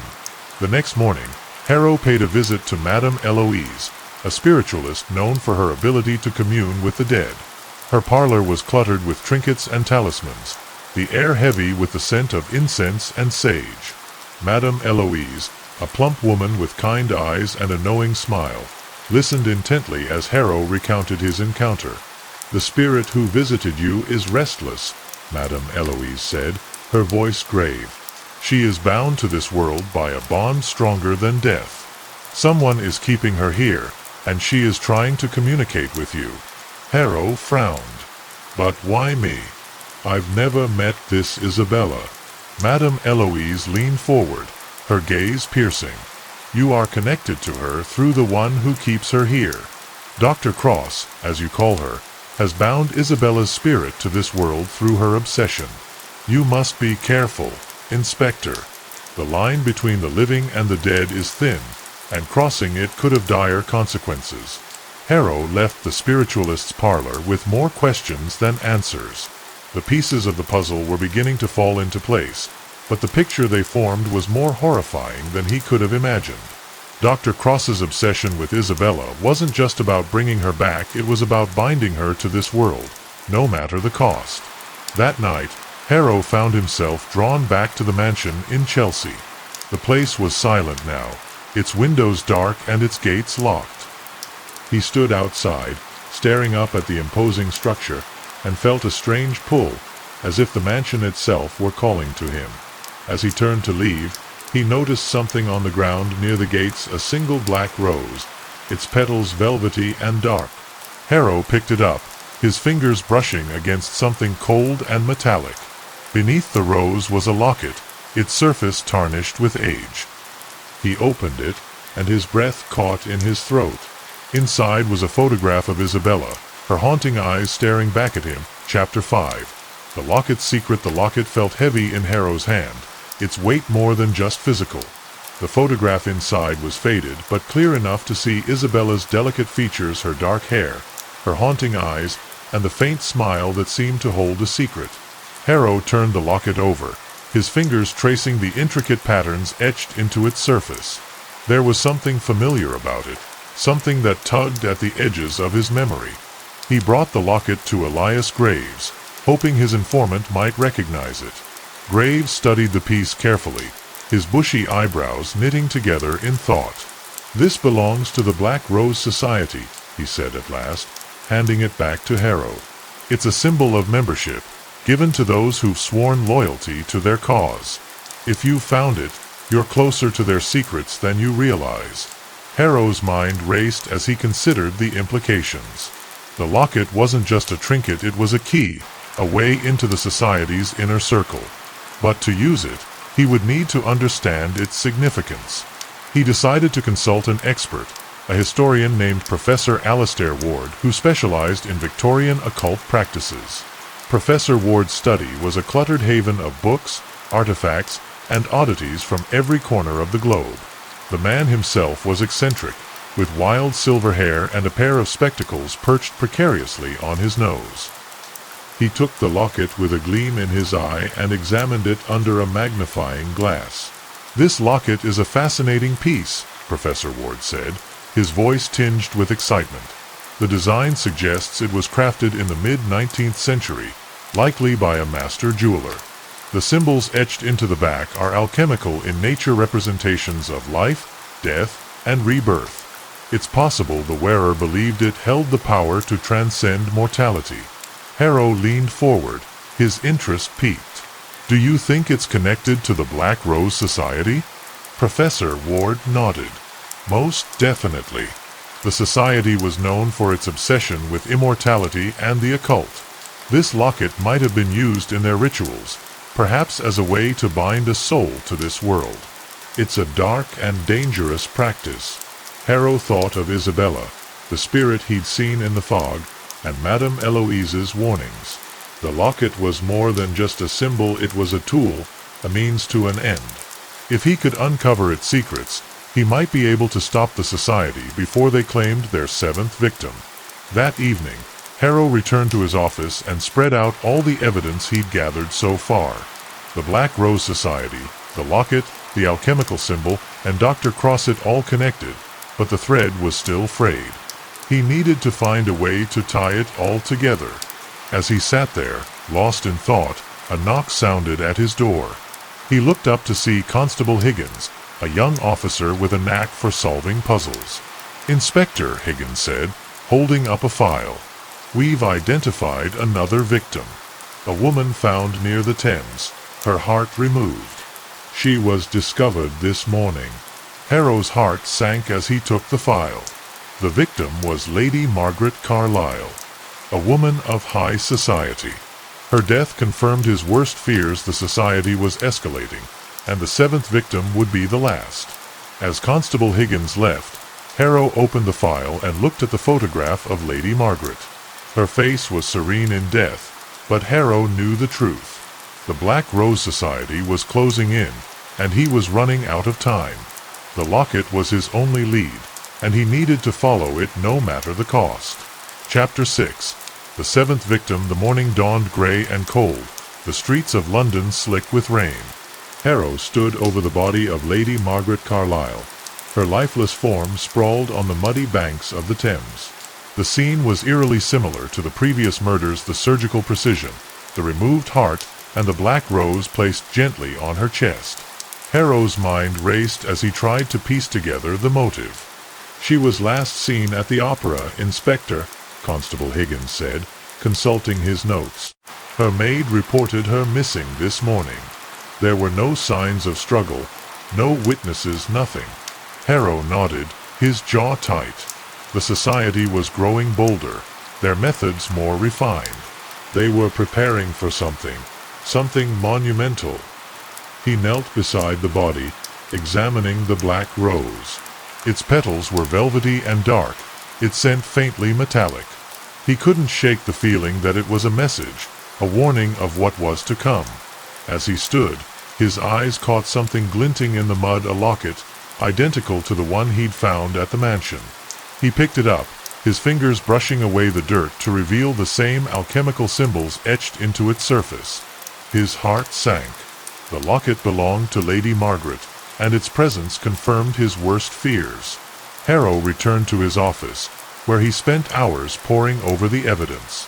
The locket, the symbol, the society, it all pointed to a ritual, a series of steps leading to an unknown goal.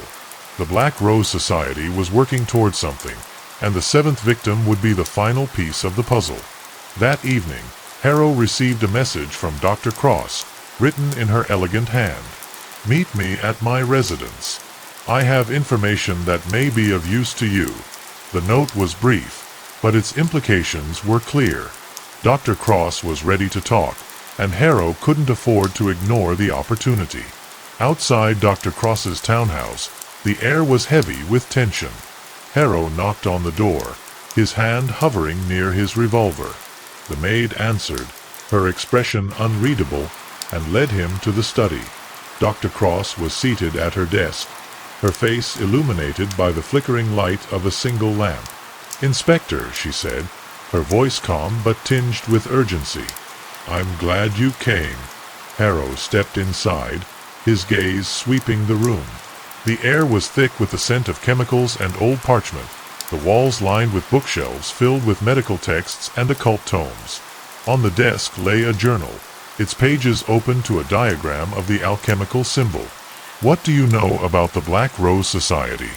Harrow asked, cutting straight to the point. Dr. Cross sighed, her hands clasped in front of her. "I was a member once, years ago. They promised me knowledge, power, the ability to bring back those I'd lost. But their methods are unspeakable.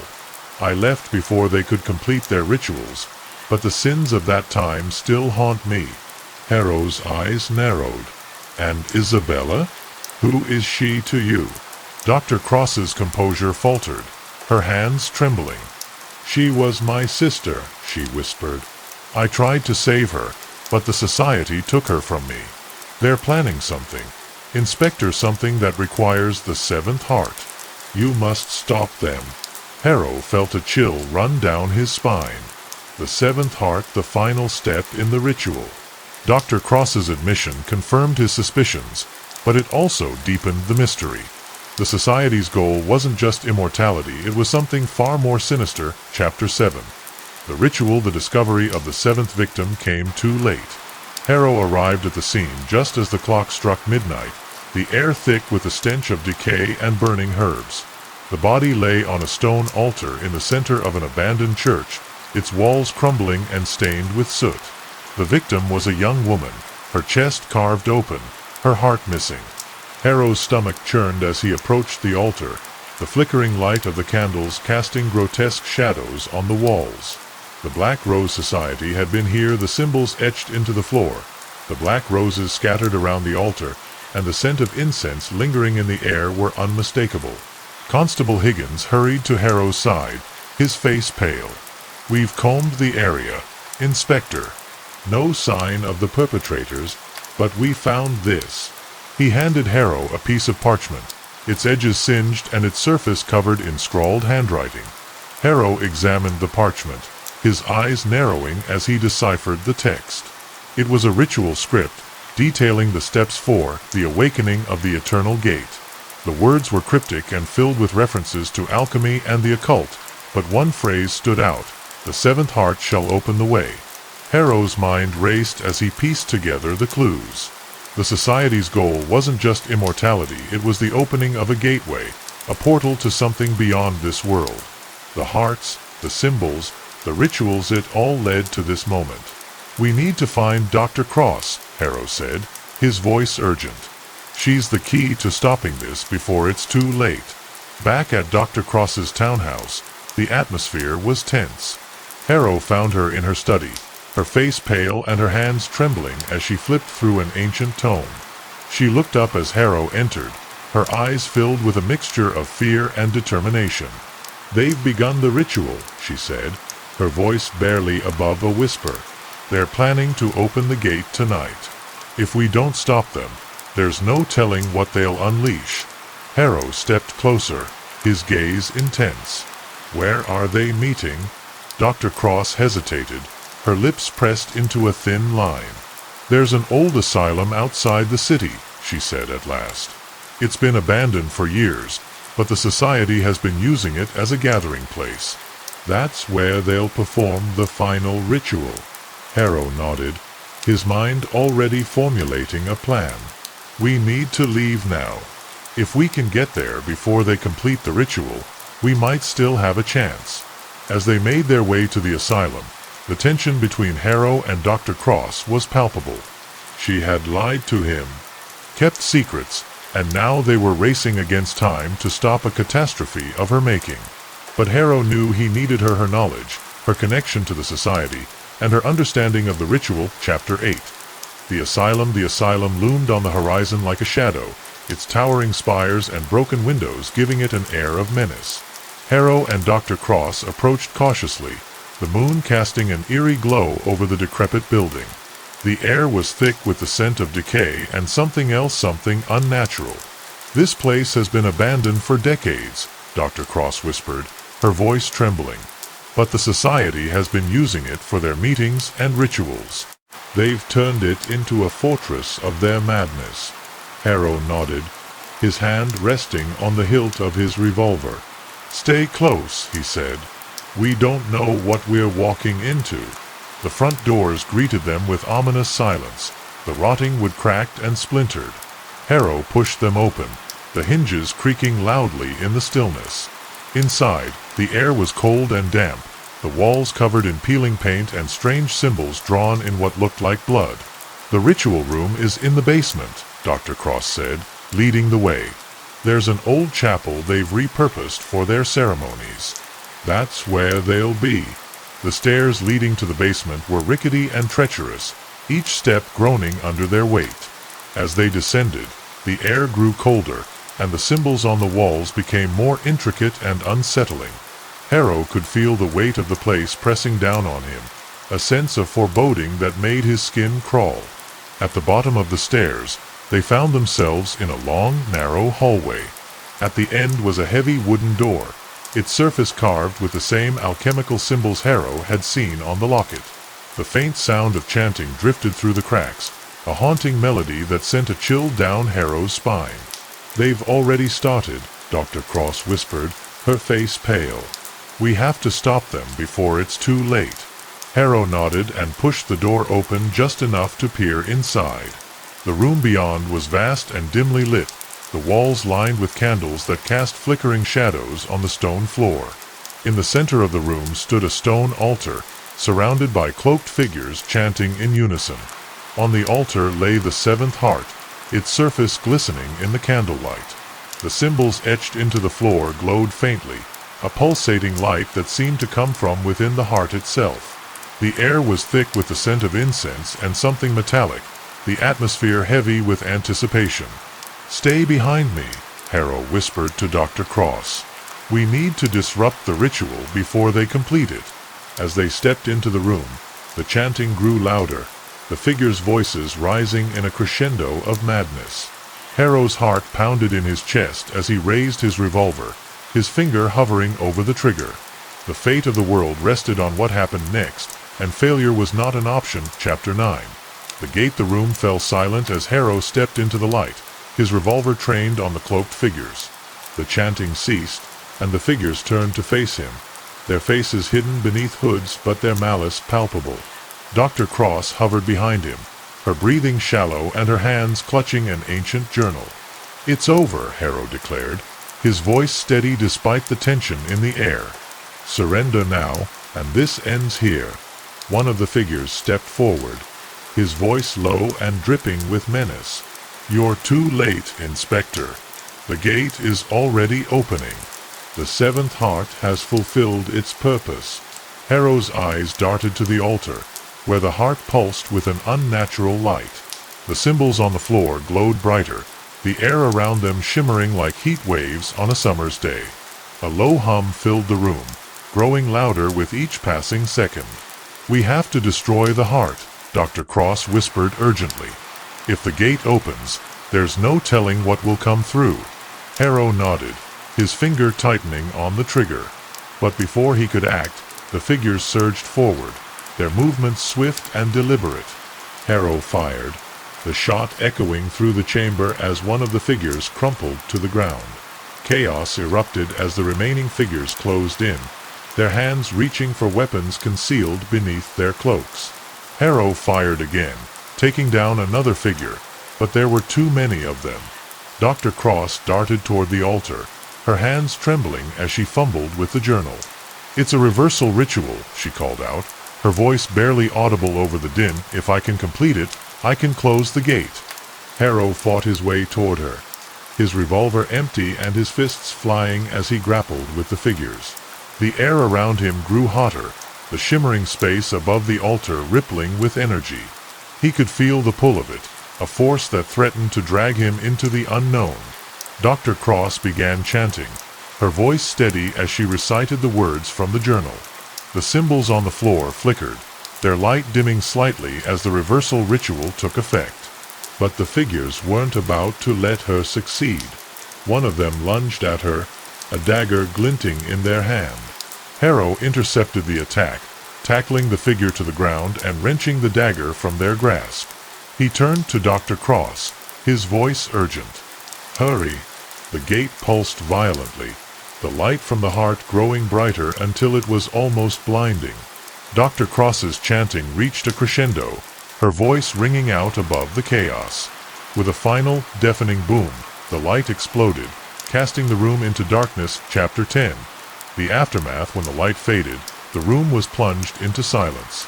Harrow lay on the cold stone floor, his ears ringing and his body aching from the explosion. He groaned as he pushed himself up, his eyes struggling to adjust to the darkness. Around him, the cloaked figures lay motionless, their forms twisted and broken. "Dr. Cross," Harrow called out, his voice hoarse. He stumbled toward the altar, his heart pounding as he searched for her. She was slumped against the stone, her face pale and her breathing shallow. I think it worked," she whispered, her voice barely audible. "The gate? It's closed." Harrow knelt beside her, his hands trembling as he checked her for injuries.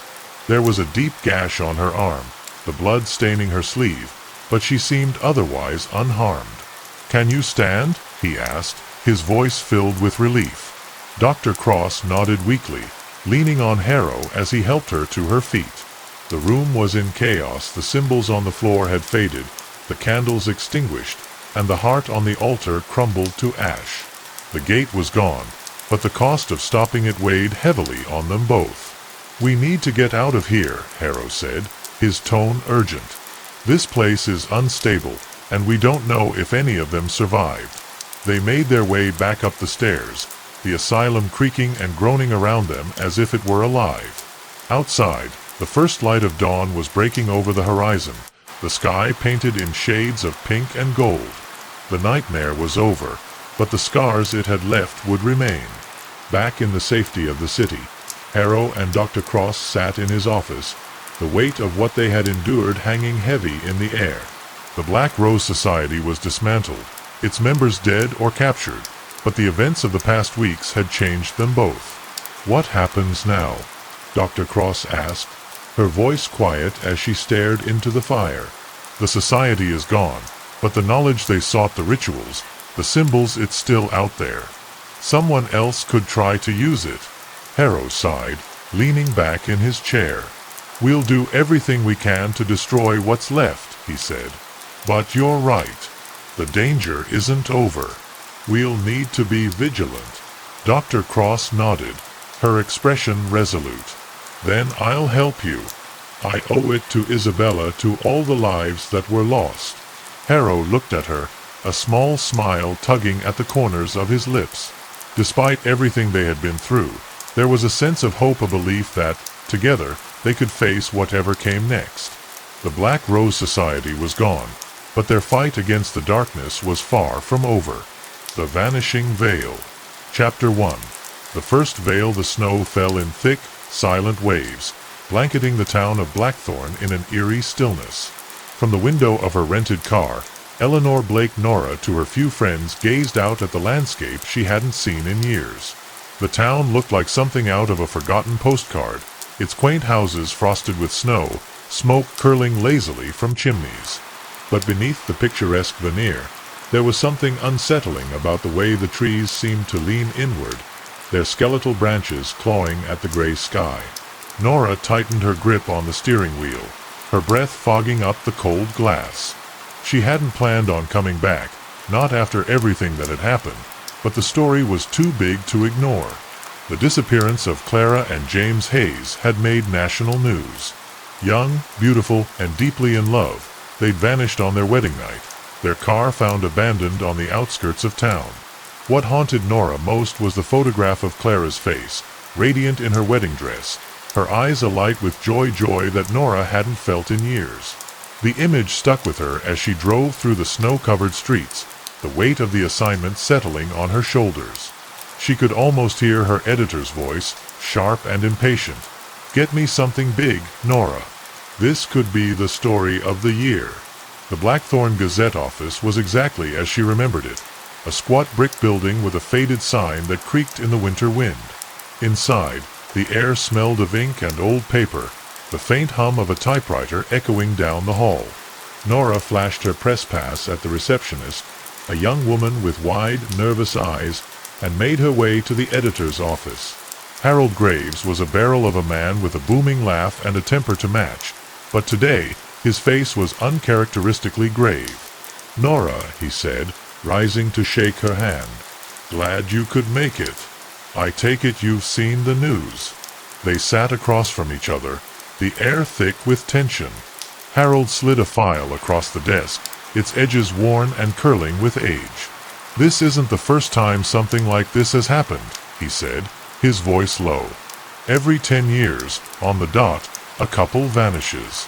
Always around the same time of year. Always newlyweds." Nora flipped through the file, her stomach churning as she scanned the headlines. "Bride and groom vanish without a trace. Cursed love? The disappearance of Blackthorn's newlyweds." Her hands trembled slightly, but she forced herself to keep reading. "What about the veils?" she asked, her voice steady despite the unease gnawing at her. Harold leaned back in his chair, his expression grim. "Ah, yes. The veils. A tattered wedding veil is left at the scene of each disappearance. Always the same, white, delicate, and reeking of decay." He hesitated, as if weighing his next words carefully. "The locals believe it's a sign of the veil's curse. They say it's the work of Eliza Crane, a bride who died tragically on the eve of her wedding. Her spirit is said to haunt the town, taking her revenge on any couple foolish enough to celebrate their love. Nora fought the urge to roll her eyes. She didn't believe in curses or vengeful spirits, but she couldn't deny the pattern. "So, what do you want from me?" she asked, closing the file. Harold leaned forward, his eyes boring into hers. "I want you to find out what's really going on. Talk to the locals. Dig into the history. If anyone can get to the bottom of this, it's you." As she left the office, Nora couldn't shake the feeling that she was being watched. The streets were deserted, the only sound the crunch of snow beneath her boots. She quickened her pace, her breath coming in quick, white puffs. The old part of town loomed ahead, its narrow streets lined with crumbling buildings that seemed to lean in as if whispering secrets. She stopped in front of the Blackthorn Inn, a creaky, two-story building with a faded sign that swung in the wind. It was the only place to stay in town, and though it looked like it hadn't been updated in decades, it would have to do. The innkeeper, a thin, pinched-faced woman named Mrs. Hargrove, greeted her with a curt nod. "Room 7 at the end of the hall," she said, handing Nora a tarnished key. "Breakfast is at 7 sharp. Don't be late." Nora climbed the creaky staircase, her footsteps echoing in the dimly lit hallway. Room 7 was small and sparsely furnished, with a narrow bed, a rickety desk, and a single window that overlooked the frozen lake. She set her bag down and sank onto the bed, the weight of the day pressing down on her. That night, Nora dreamed of the lake. In her dream, she was standing on the snowy shore, the wind whipping her hair around her face. The water was dark and still, its surface frozen solid.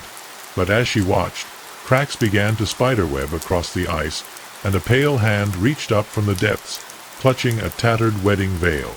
She woke with a start, her heart pounding in her chest. The room was freezing, the window wide open, and snow drifted in, dusting the floor with white.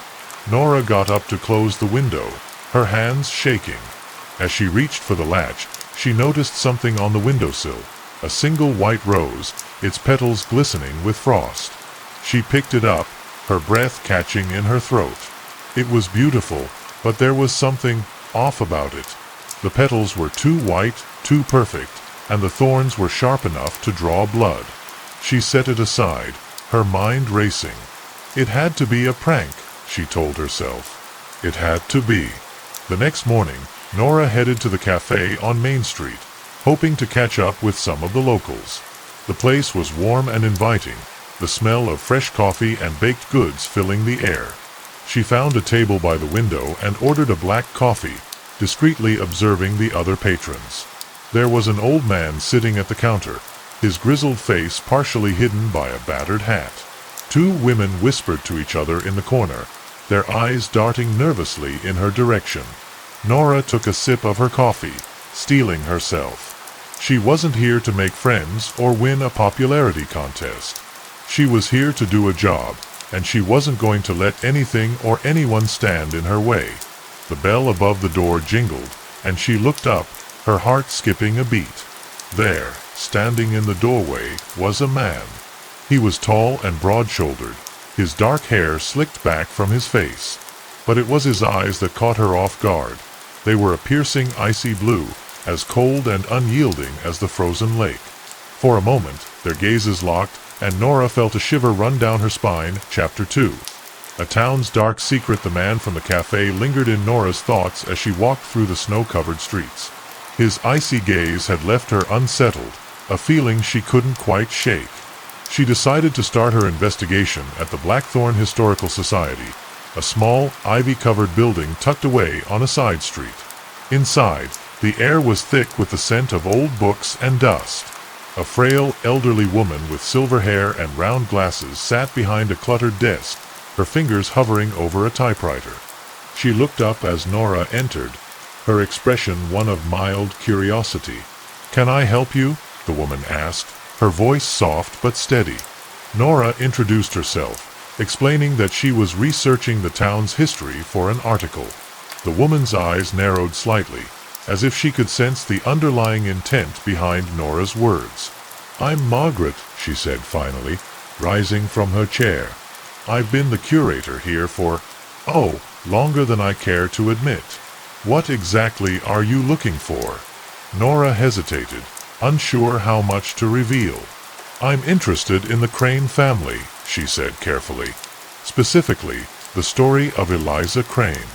Margaret's face paled, and she glanced toward the window, as if checking for eavesdroppers. "That's a heavy topic," she said quietly. "Not many around here like to talk about it." She led Nora to a back room filled with filing cabinets and old photographs, the walls lined with dusty portraits of Blackthorn's past. Margaret pulled out a yellowed folder and handed it to Nora. "This is everything we have on the Cranes," she said. "But I warn you, some things are better left buried." Nora opened the folder, her eyes scanning the faded newspaper clippings and handwritten notes. One photograph caught her attention, a young woman in a wedding dress, her face radiant with joy. But there was something haunting about her expression, as if she knew the tragedy that awaited her. "Eliza Crane was engaged to Sebastian Crane in 1923, Margaret explained, her voice tinged with sadness. Their wedding was supposed to be the grandest the town had ever seen. But the night before the ceremony, Eliza was found dead in the Crane Manor. The official cause of death was ruled a heart attack, but many believe she was murdered." Nora's heart skipped a beat. "Why would someone kill her?" she asked, her voice barely above a whisper. Margaret shook her head. "No one knows for sure. Some say it was jealousy, others say it was revenge. But one thing is certain. After Eliza's death, strange things began happening in Blackthorn. Couples started disappearing, and a tattered wedding veil was always left behind. The locals blame Eliza's spirit, claiming she's cursed the town." Nora's mind raced as she pieced together the information. It seemed too fantastical to be true, but the pattern was undeniable. As Nora left the Historical Society, the weight of the story pressed heavily on her shoulders. The sun was beginning to set, casting long shadows across the snow-covered streets. She decided to visit the Crane Manor, the site of Eliza's death. The old mansion loomed on the hill, its windows dark and lifeless.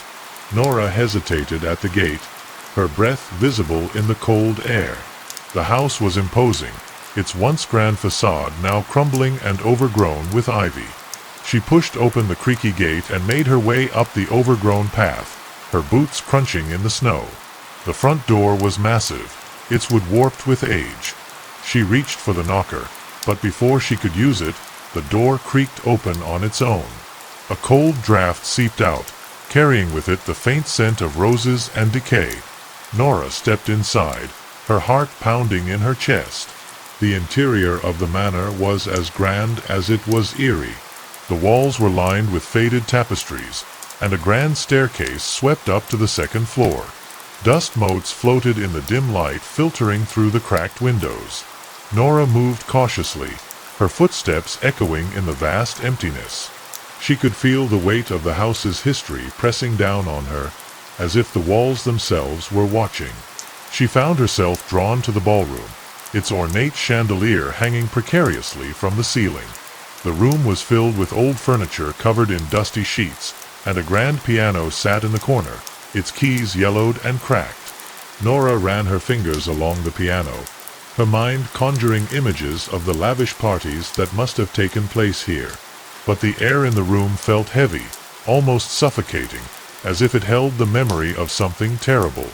As she turned to leave, something caught her eye, a photograph on the wall. It was of Sebastian Crane, his face handsome but haunted. His eyes seemed to follow her as she moved, their icy blue hue sending a shiver down her spine. She reached out to touch the photograph, but a sudden noise startled her. It was faint, like the sound of footsteps echoing from somewhere deep within the house. Nora froze, her heart pounding. The footsteps grew louder, accompanied by the faint rustling of fabric. She turned toward the sound, her hand instinctively going to the flashlight in her pocket. But before she could switch it on, the room was plunged into darkness. The last thing she saw was the faint glimmer of a tattered wedding veil floating in the shadows, and a voice whispered in her ear, soft and mournful, "You shouldn't have come here." Chapter 3. The groom's shadow. Nora gasped, her heart racing as the darkness swallowed her whole. She fumbled with her flashlight, her fingers trembling as she finally managed to switch it on. The beam cut through the blackness, revealing the empty ballroom, its grandeur now menacing in the pale light. The footsteps had stopped, but the sound of rustling fabric lingered, faint and ghostly. She spun around, the flashlight's beam sweeping across the room, but there was no one there. Only the photograph of Sebastian Crane watched her silently, his icy eyes seeming to pierce through her. She forced herself to take a deep breath, willing her heartbeat to slow. "It's just an old house," she muttered, though the words did little to comfort her. The scent of roses and decay was stronger now, filling her nostrils and making her head swim. She decided to leave, her boots echoing on the creaky floorboards as she hurried toward the front door. But as she reached the entrance, she froze. The door was closed, though she was certain she'd left it open. She grabbed the handle and twisted, but it wouldn't budge. Panic surged through her as she tugged harder, her breath coming in short, frantic gasps. The flashlight flickered, casting jagged shadows on the walls. She turned it off and on, but the light remained dim, as if the house itself were sapping its power. "Let me out!" she shouted, her voice echoing in the emptiness. For a moment, there was only silence. Then, from somewhere deep within the house, came a soft, melodic laugh, low and chilling, like a whisper carried on the wind. She backed away from the door, her mind racing. There had to be another way out. She turned down a hallway, the flashlight's beam dancing across peeling wallpaper and cobwebbed corners. The house seemed to stretch endlessly, its layout unfamiliar and labyrinthine. She came across a set of stairs leading down to the basement, the darkness below swallowing the light. She hesitated, the memory of the veils and the whispers fresh in her mind. But the sound of footsteps starting again, slow and deliberate, pushed her forward. The basement was cold and damp, the air thick with the scent of mildew and something metallic. The flashlight's beam revealed rows of old furniture covered in dusty sheets, their shapes looming like specters in the dark. In the center of the room stood a large mirror, its surface cracked and streaked with grime. Nora approached it cautiously, her reflection distorted and fragmented.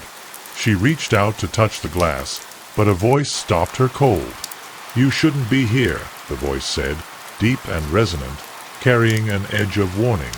Nora turned, her flashlight illuminating the figure of a man standing in the shadows. It was Sebastian Crane, his face exactly as she'd seen in the photograph, handsome, but with a hardness to his features that spoke of pain and loss. His icy blue eyes locked onto hers, and for a moment she couldn't look away. "You're Sebastian Crane," she said, her voice barely above a whisper. He stepped into the light, his tall frame imposing but graceful. "And you're Eleanor Blake," he replied, his voice calm but tinged with curiosity. "The journalist who's been poking around my town." Nora bristled at the accusation. "I'm here to uncover the truth," she said, trying to keep her voice steady. "About the disappearances. About Eliza." At the mention of Eliza's name, Sebastian's expression darkened, a flicker of pain crossing his face. "Leave it alone," he said, his tone sharp. "You don't know what you're meddling with." Nora took a step closer, emboldened by her frustration. "Then tell me," she challenged. "Help me understand. What's the Veil's curse? Why does Eliza haunt this town?" For a moment, Sebastian said nothing, his gaze drifting to the cracked mirror. "Eliza was my fiancée," he said finally, his voice filled with a sorrow that made Nora's chest ache. "She died the night before our wedding. I loved her more than anything, but her death wasn't an accident. She was betrayed by someone she trusted, someone she called a friend." Nora's mind raced as she pieced together his words. "And that's why she's back?" she asked hesitantly. Sebastian's jaw tightened. "Her spirit isn't at rest." She's trapped, bound by the betrayal and the pain. And now, she takes that pain out on others. Nora's thoughts flashed to the veils, the disappearances, the whispers she'd heard in the house. But why the veils? She pressed. Sebastian's expression grew distant, as if he were reliving a memory. The veil was her most treasured possession, he said quietly. It was a symbol of her love, her purity. When it was torn from her, it broke something in her. Now, she leaves it as a mark, a reminder of the love she lost. The weight of his words settled over Nora, the horror of Eliza's story sinking in. "How do we stop her?" she asked, her voice barely audible. Sebastian looked at her, his eyes filled with a mixture of hope and despair. "I've tried everything," he said, "but she won't listen to reason. The only way to end this is to find out who betrayed her and bring them to justice." Before Nora could respond, the flashlight flickered and died, plunging them into darkness. She heard the rustling of fabric again, closer this time, and a cold breath brushed against her neck. "She's here," Sebastian whispered, his voice urgent. "Stay close to me." Nora felt his hand grasp hers, his touch cold but reassuring. Together they moved through the darkness, the sound of Eliza's laughter echoing around them. Haunting and mournful. Chapter 4. The Widow's Walk. Sebastian led Nora through the dark corridors of the Crane Manor, his grip firm but reassuring. The sound of Eliza's laughter echoed around them, a haunting melody that sent shivers down Nora's spine. The house seemed alive, its creaks and groans blending with the ghostly whispers that seemed to follow them. Nora's flashlight was still dead, but Sebastian moved with an uncanny familiarity, as if he knew every inch of the mansion by heart. "Where are we going?" she asked, her voice trembling slightly. "Somewhere safe," he replied, his tone clipped but not unkind. They reached a narrow staircase that spiraled upward, its steps warped with age. Sebastian released her hand and motioned for her to follow. "Stay close," he warned, his voice low. Nora obeyed, her footsteps echoing softly as they climbed. The higher they went, the colder the air became, a chill that seemed to seep into her bones. At the top of the stairs was a small door, its wood warped and blackened with age. Sebastian pushed it open, revealing a room bathed in the pale light of the moon. The room was circular, with a large window that overlooked the town of Blackthorn. A widow's walk, Nora realized, the kind found in old Victorian homes. The view was breathtaking, the snow-covered landscape glittering under the moonlight. But the beauty was overshadowed by the eerie stillness, the air thick with an unspoken tension. In the center of the room stood a table, its surface covered in handwritten letters, yellowed photographs, and a single tattered wedding veil. Nora's breath caught in her throat. "What is this place?" she asked. Sebastian stepped into the room, his expression unreadable. "This is where I come to remember," he said quietly, "to try to piece together what happened to Eliza." Nora approached the table, her fingers brushing against the edge of the veil. It was soft but cold, like silk left too long in the frost. The room felt heavy with history, the weight of Sebastian's grief and Eliza's tragedy pressing down on her. "What have you found?" she asked, her voice barely above a whisper. He didn't answer immediately, instead picking up a photograph and studying it. It showed Eliza, her face radiant as she stood in the manor's garden, a bouquet of white roses in her hands. "She was loved by everyone," Sebastian said, his voice filled with a mix of pride and sorrow. "But she had secrets. Secrets that got her killed." Nora frowned, her mind racing. "What kind of secrets?" He set the photograph down and turned to face her, his icy blue eyes searching hers. "Eliza was involved with someone else," he admitted, his voice heavy with regret. "Someone who wasn't me. I didn't know until after her death, but it's the only explanation that makes sense. Whoever it was betrayed her, stole her veil, broke her heart, and left her to die." Nora's stomach churned as she pieced together his words. "And you think that person is still in Blackthorn?" she asked. Sebastian nodded, his expression grim. "Yes, And until we uncover the truth, Eliza's spirit will continue to haunt this town. Nora's thoughts turned to the disappearances, the veils, the whispers. So the curse, it's not just Eliza's anger, she said slowly. It's her pain. Sebastian's gaze softened, a flicker of understanding passing between them. Exactly, he said. She's trapped, reliving the betrayal over and over. And until we find the person responsible, she'll keep taking her revenge on every couple who dares to love in this town. They spent the next hour poring over the letters and photographs, piecing together the fragments of Eliza's life. Nora learned that Eliza had been a kind but fiercely independent woman, beloved by the townsfolk but misunderstood by many. The letters revealed a side of her that Sebastian hadn't known, a woman who longed for adventure and freedom, who felt stifled by the expectations placed on her. One letter, in particular, caught Nora's attention. It was addressed to someone named M, the handwriting elegant but hurried. "Who's M?" Nora asked, holding up the letter. Sebastian's expression darkened, and he took the letter from her, his hands trembling slightly. "I don't know," he admitted, "but whoever it was, they were important to her. This is the missing piece, the key to ending this curse." Nora nodded, her resolve hardening. "We need to find out who M is," she said. "And fast, before Eliza takes another victim." As they gathered the letters and photographs, a sudden gust of wind blew through the room, extinguishing the moonlight and plunging them into darkness. Nora froze, her heart pounding as the sound of rustling fabric filled the air. "She's here," Sebastian whispered, his voice tense. Nora reached for him, her hand finding his in the dark. The wind grew stronger, carrying with it the faint scent of roses and decay.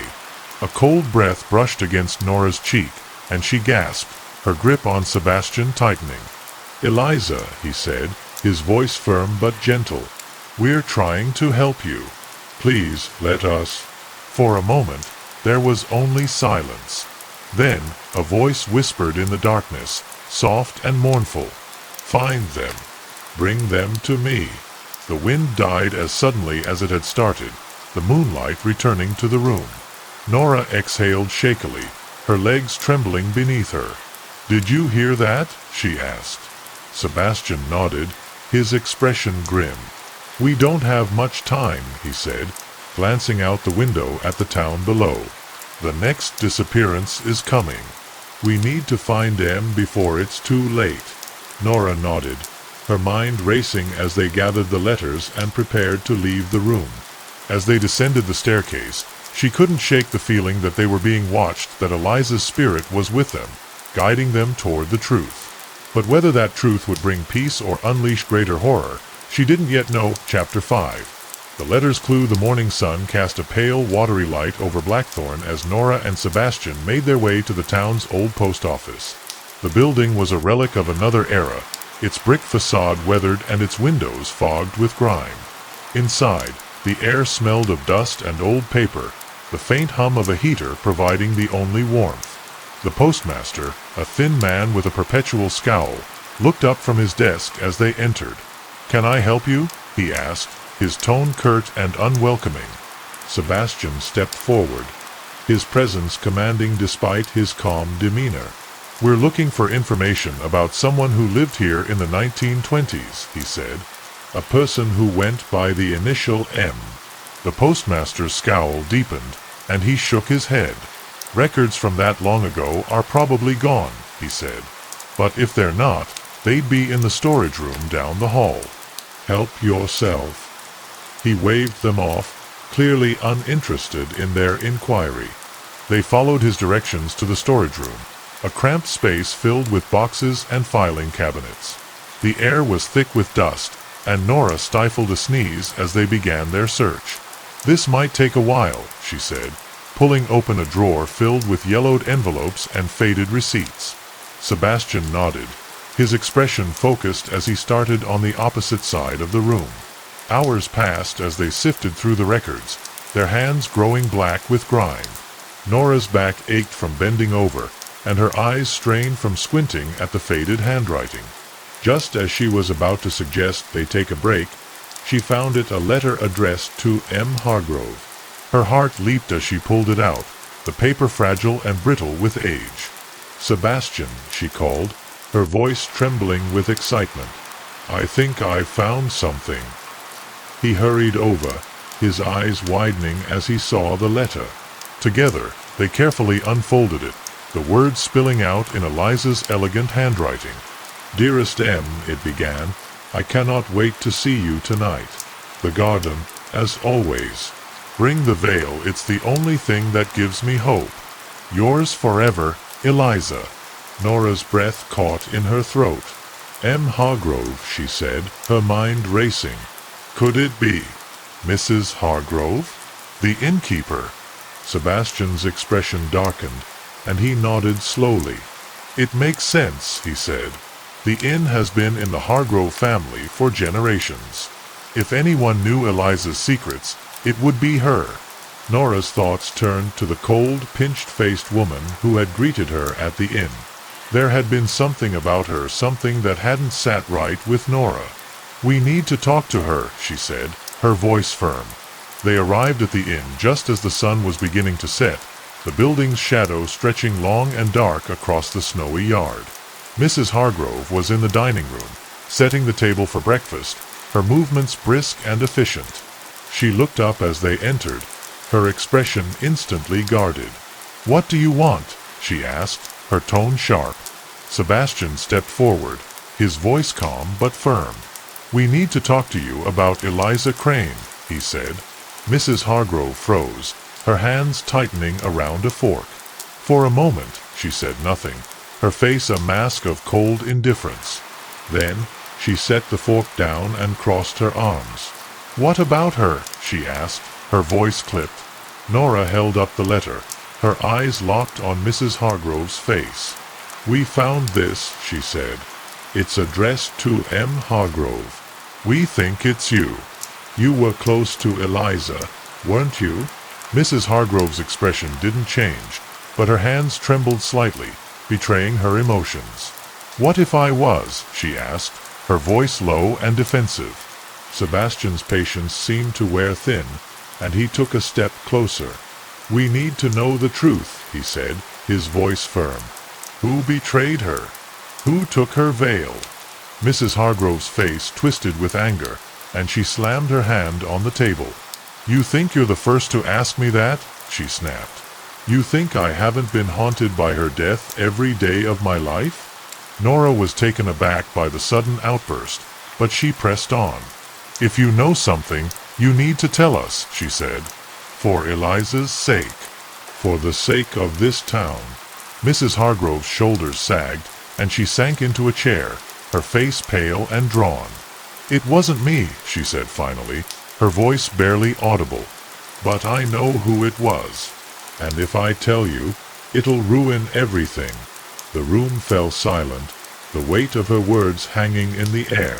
Nora and Sebastian exchanged a glance, their resolve unshaken. "Tell us," Sebastian said, his voice firm but gentle. "For Eliza." Mrs. Hargrove took a deep breath, her hands clutching the edge of the table. "It was," she began, her voice trembling. But before she could finish, a sudden crash echoed from the hallway, and the lights flickered ominously. Mrs. Hargrove's eyes widened in fear, and she whispered, "She's here." Chapter 6. The shadowed truth. The crash from the hallway sent a jolt of panic through the room. Mrs. Hargrove stood frozen, her face pale and her hands trembling. Nora and Sebastian exchanged a glance, their instincts sharpened by the ominous flickering of the lights. Without a word, they moved toward the hallway, Nora's heart pounding in her chest. The air grew colder with each step, a chill that seemed to seep into her bones. The hallway was dark, the only illumination coming from the flickering overhead lights, which cast jagged shadows on the walls. At the end of the hallway, a figure stood silhouetted in the dim light. It was a woman, her form ethereal and translucent, her long hair flowing as if caught in an invisible breeze. Eliza Crane. Nora's breath caught in her throat as she recognized the face from the photographs, beautiful but haunted. her eyes filled with sorrow and rage. Eliza's gaze locked onto Nora, and for a moment the world seemed to stop. Then she raised a hand, her voice echoing in the emptiness. "You shouldn't have come," she whispered, her tone mournful yet threatening. Sebastian stepped forward, his voice calm but firm. "Eliza, please," he said. "We're trying to help you. We want to end this."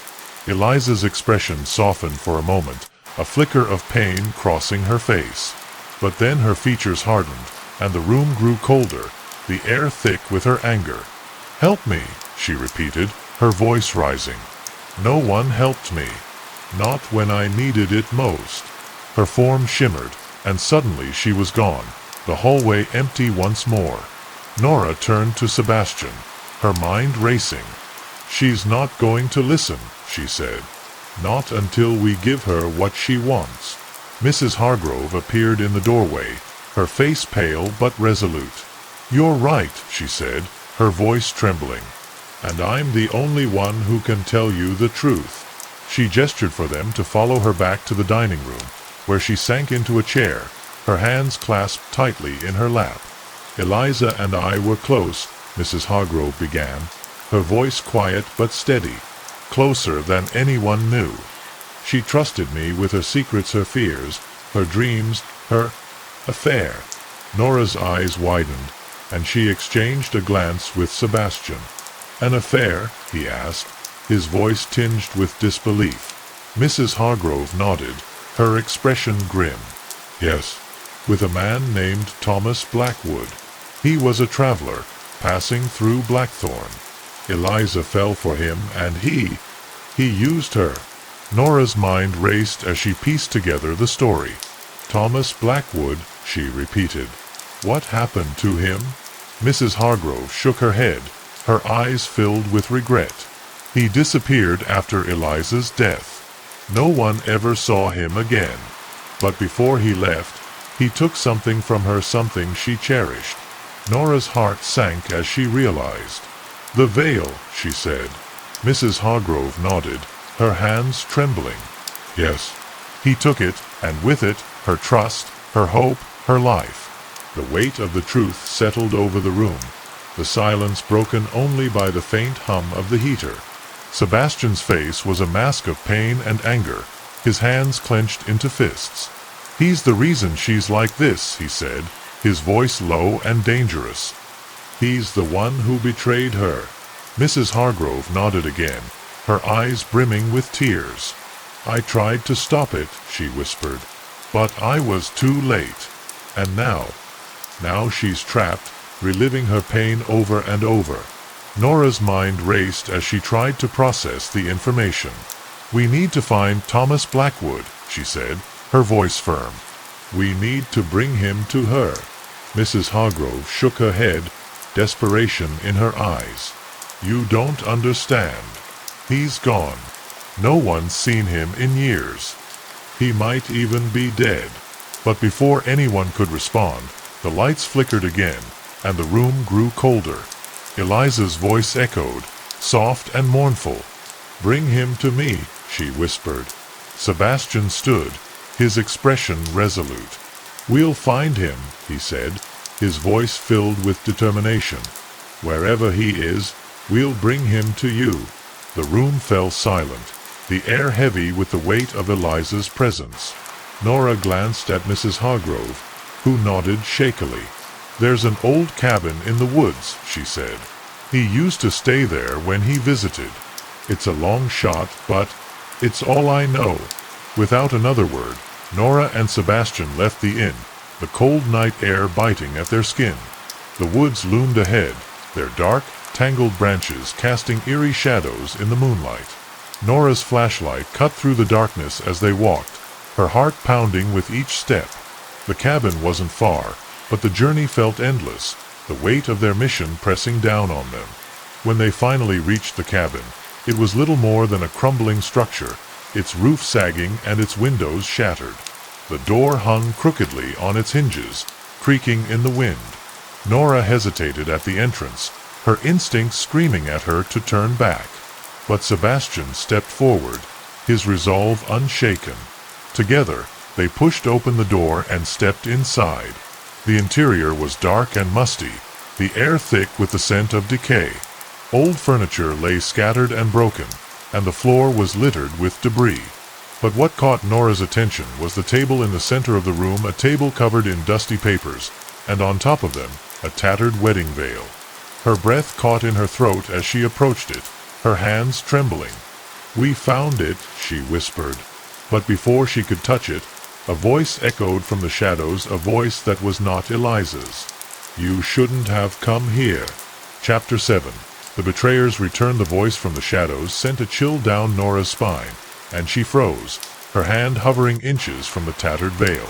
Sebastian stepped in front of her, his posture protective as he scanned the darkened corners of the cabin.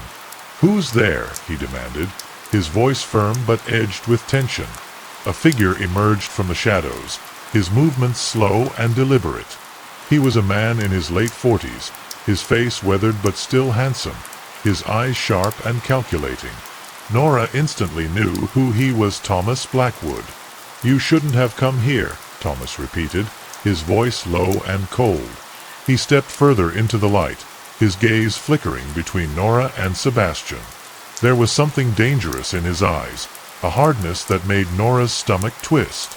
"This isn't your fight," he said, his tone almost dismissive. But Sebastian wasn't having it. "This is exactly our fight," he said, his voice steady but filled with anger. "You're the one who betrayed Eliza. You're the reason she's haunting this town." Thomas's expression darkened, and he shook his head, a bitter laugh escaping his lips. "You don't know what you're talking about," he said. "Eliza made her choices. I didn't force her to do anything." Nora's fists clenched at his dismissive tone, but she forced herself to stay calm. "What happened that night?" she asked, her voice firm despite the fear gnawing at her. "The night Eliza died. What did you do?" For a moment, Thomas said nothing, his gaze fixed on the veil. Then he sighed, running a hand through his hair. "We were supposed to meet in the garden," he said, his voice quieter now. "She wanted me to take her away from Blackthorn, to leave everything behind. I told her I would, but I didn't mean it. I never intended to stay with her. She was just a distraction, a way to pass the time." Nora's stomach churned at his callousness, but she forced herself to keep listening. "She gave me the veil as a token of her trust," Thomas continued, his tone becoming almost detached. "She said it was her most precious possession, the symbol of her love.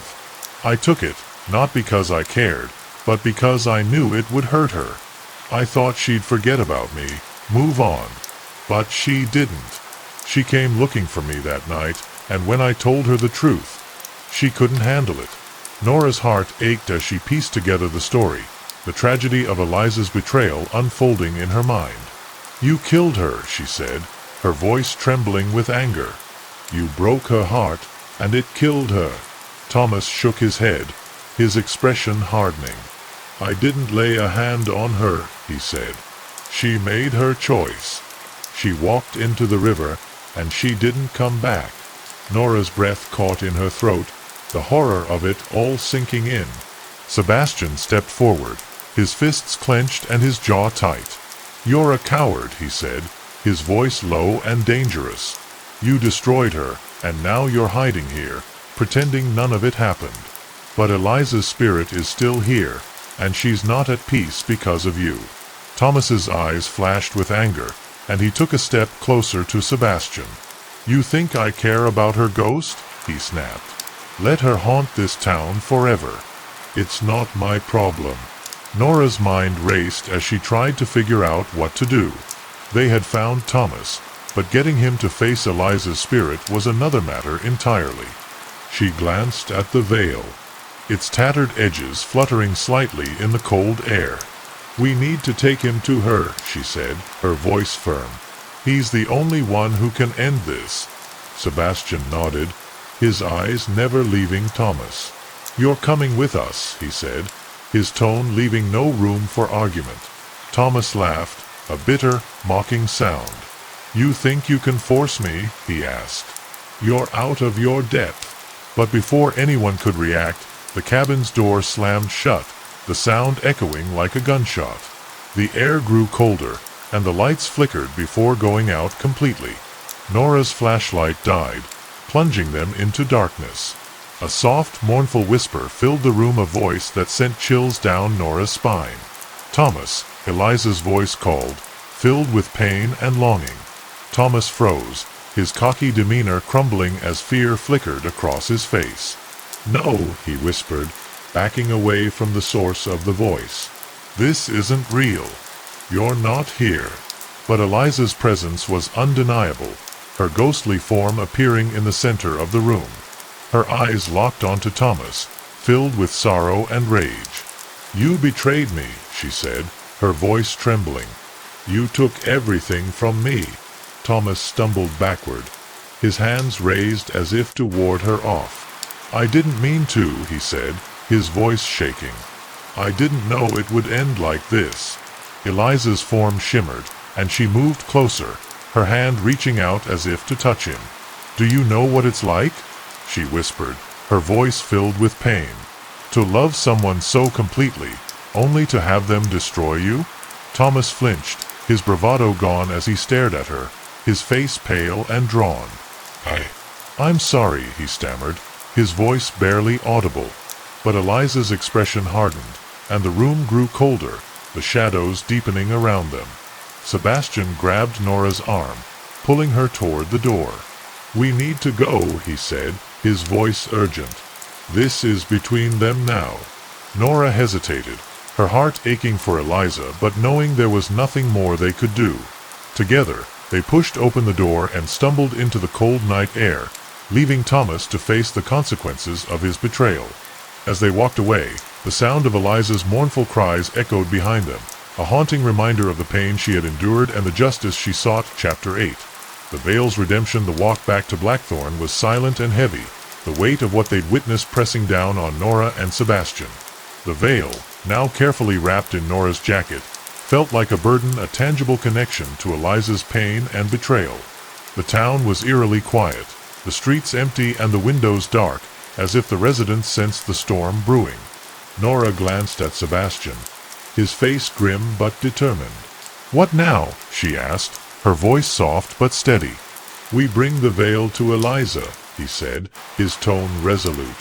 "It's the only way to end this." They made their way to the Crane Manor, its silhouette looming against the moonlit sky like a tombstone. The gate creaked as they pushed it open, the sound echoing in the stillness. The air grew colder with each step, the icy wind carrying whispers that seemed to call Nora's name. Her heart pounded as they approached the mansion, the veil in her hands feeling heavier with every passing moment. "She's waiting for us," Sebastian said quietly, his gaze fixed on the dark windows. "And she won't let us leave until this is over." The front door of the manor swung open as they approached, as if inviting them in. Nora hesitated, her instincts screaming at her to turn back, but Sebastian took her hand, his grip firm and reassuring. "We can't stop now," he said, his voice steady despite the tension in his eyes. Together, they stepped inside, the air thick with the scent of roses and decay. The hallway stretched before them, its walls lined with portraits of the Crane family, their eyes seeming to follow their every move. They reached the grand staircase, its steps warped and creaking under their weight. At the top stood Eliza, her ghostly form bathed in pale moonlight. Her expression was unreadable, a mix of sorrow and rage that sent chills down Nora's spine. "You've brought it," Eliza said, her voice soft but filled with a quiet intensity. Nora nodded, holding out the veil. "We found it," she said, her voice trembling slightly. "But we need your help to end this." Eliza's gaze shifted to the veil, her eyes filled with longing and pain. "Do you know what it means to me?" she asked, her voice barely above a whisper. "It was my hope, my dream, and he took it from me." Nora's heart ached as she stepped closer, her hands trembling. "We know," she said gently, "but holding on to it won't bring you peace. You need to let go." Eliza's expression softened for a moment, But then her eyes hardened, and the room grew colder. "Why should I?" she demanded, her voice rising. "He took everything from me. My love, my life, my dignity. Why should I let him win?"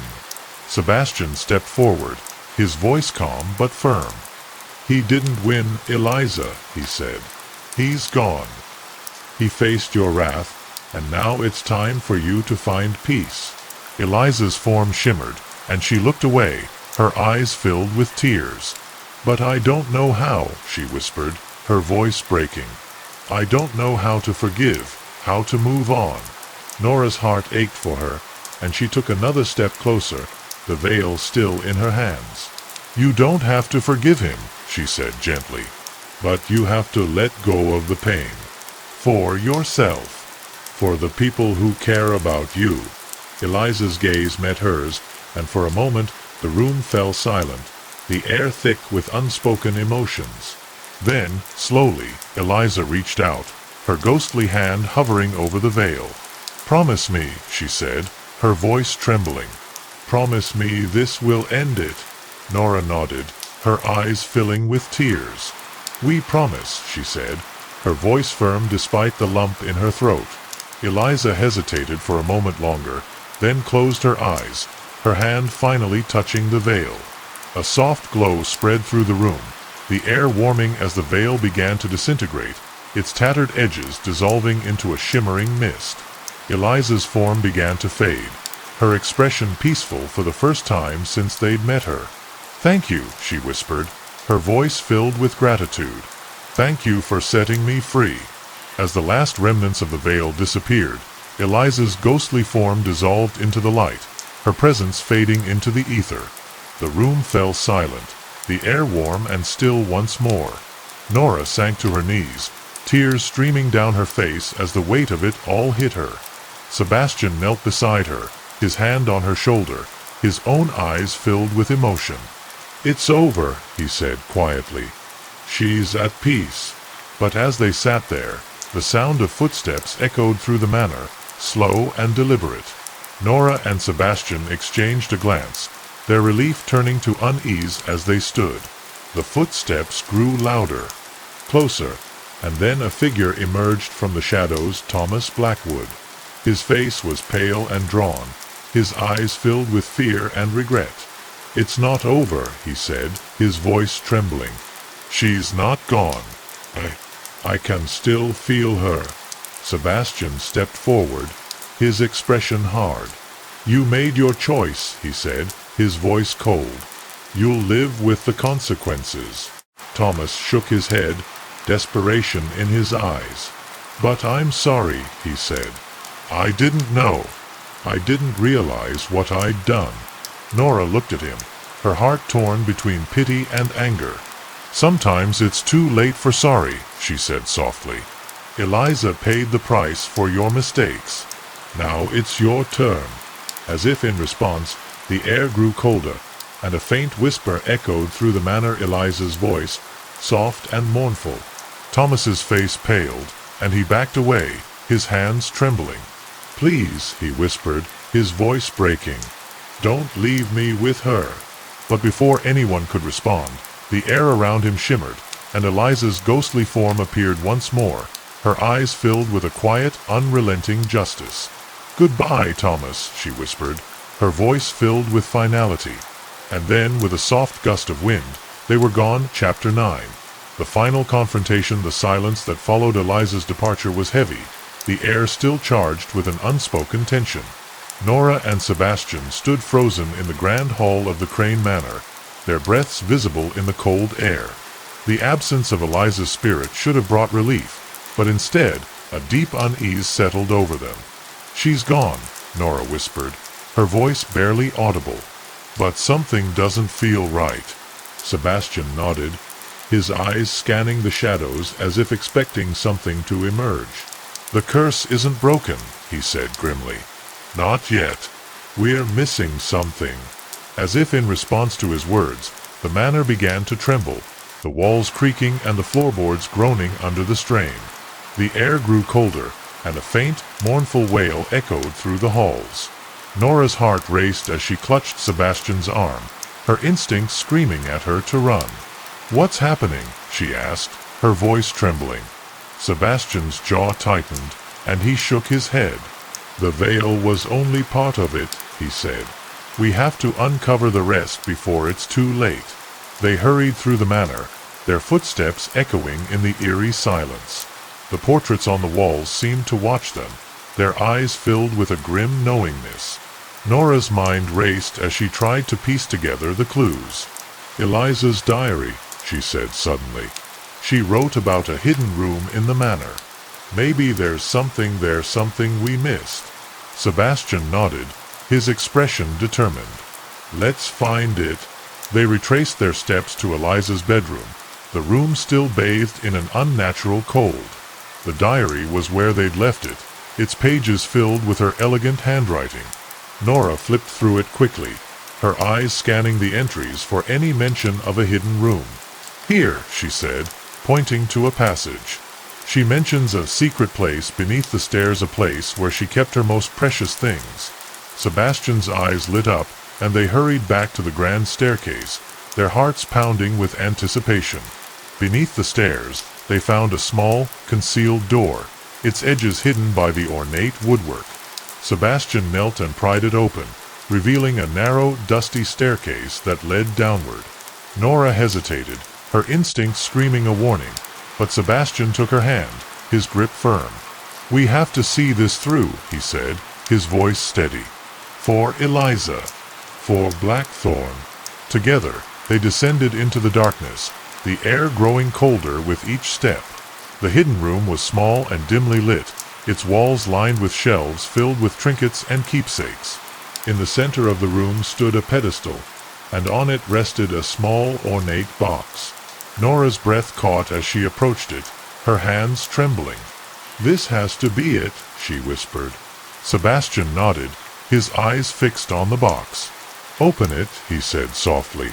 Nora lifted the lid carefully, revealing a delicate silver locket inside. The locket was engraved with Eliza's initials, and inside was a tiny portrait of her young and radiant, her eyes filled with hope. But beneath the locket was something else, a folded piece of paper, its edges yellowed with age. Nora unfolded it gently, her heart pounding as she read the words written in Eliza's hand. "To whoever finds this," the note began. "If you're reading this, it means I'm gone, and my pain remains. The veil is only part of the curse. To end it, you must reunite this locket with my final resting place. Only then will I find peace." Nora looked up at Sebastian, her eyes wide. "We have to find her grave," she said, her voice filled with urgency. Sebastian nodded, his expression grim. "The cemetery," he said. "It's on the edge of town." Without another word, they left the hidden room, the locket clutched tightly in Nora's hand. The manor seemed to groan in protest as they exited, the air thick with an unspoken warning. The cemetery was shrouded in mist, the tombstones barely visible in the dim moonlight. They moved quickly, their hearts pounding as they searched for Eliza's grave. Finally, they found it, a simple headstone marked with her name and the dates of her short life. Nora knelt before it, the locket in her hand, her heart aching for the woman who had suffered so much. "This is it," she said softly. "The final piece." As she placed the locket on the grave, the air grew colder, and the mist thickened around them. A soft whisper echoed through the cemetery, a whisper that grew louder and more urgent. "You've done well," Eliza's voice said, filled with gratitude. "But the curse is not yet broken. One final act remains." Nora and Sebastian exchanged a glance, their confusion turning to dread. "What do we have to do?" Sebastian asked, his voice steady despite the tension in his chest. Eliza's spirit appeared before them, her form translucent and shimmering in the moonlight. Her eyes were filled with sorrow and regret, but also a quiet resolve. "The curse was born of my pain," she said, her voice trembling. "To break it, you must release me from this world completely and forever." Nora's heart ached as she realized what Eliza was asking. "You want us to Let you go? She whispered, her voice breaking. Eliza nodded, her expression peaceful. It's the only way, she said softly. And it's what I want. Nora looked at Sebastian, her eyes filled with tears. He took her hand, his grip firm and reassuring. Together, they stepped forward, their hearts heavy but resolute. Goodbye, Eliza, Nora whispered, her voice trembling. We'll remember you. Eliza's spirit smiled, her eyes filled with gratitude. Thank you, she whispered. And then, with a soft gust of wind, she was gone, her form dissolving into the light, her presence fading into the ether. The mist cleared, and the cemetery fell silent. The curse finally broken. Chapter 10. The dawn of peace. The cemetery was silent as Nora and Sebastian stood before Eliza's grave, the weight of what they had just done settling over them. The mist had cleared, and the moonlight bathed the headstones in a soft, silver glow. The air was still, the oppressive cold replaced by a gentle warmth that seemed to emanate from the earth itself. Nora clutched the locket in her hand, her fingers trembling as she knelt to place it on the grave. It's over, she whispered, her voice filled with relief and sorrow. Sebastian placed a hand on her shoulder, his touch grounding her as she let out a shaky breath. For a moment, neither of them spoke, the silence broken only by the rustle of leaves in the breeze. Nora's heart ached for Eliza, for the pain she had endured, and for the peace she had finally found. Do you think she's really gone? Nora asked quietly, her eyes fixed on the headstone. Sebastian nodded, his voice soft but certain. Yes, he said. She's free now. And so is Blackthorn. Nora nodded, tears welling in her eyes as she let the reality of their victory sink in. They left the cemetery slowly, their steps heavy but purposeful. The town lay ahead, its streets quiet and still, as if holding its breath. As they walked, Nora noticed subtle changes. The air felt lighter, the shadows less menacing, and the oppressive silence that had hung over Blackthorn was gone. It's like the town is waking up, she said, her voice filled with wonder. Sebastian smiled faintly, his eyes scanning the familiar streets. Eliza's curse held this place captive for too long, he said. Now it's finally free.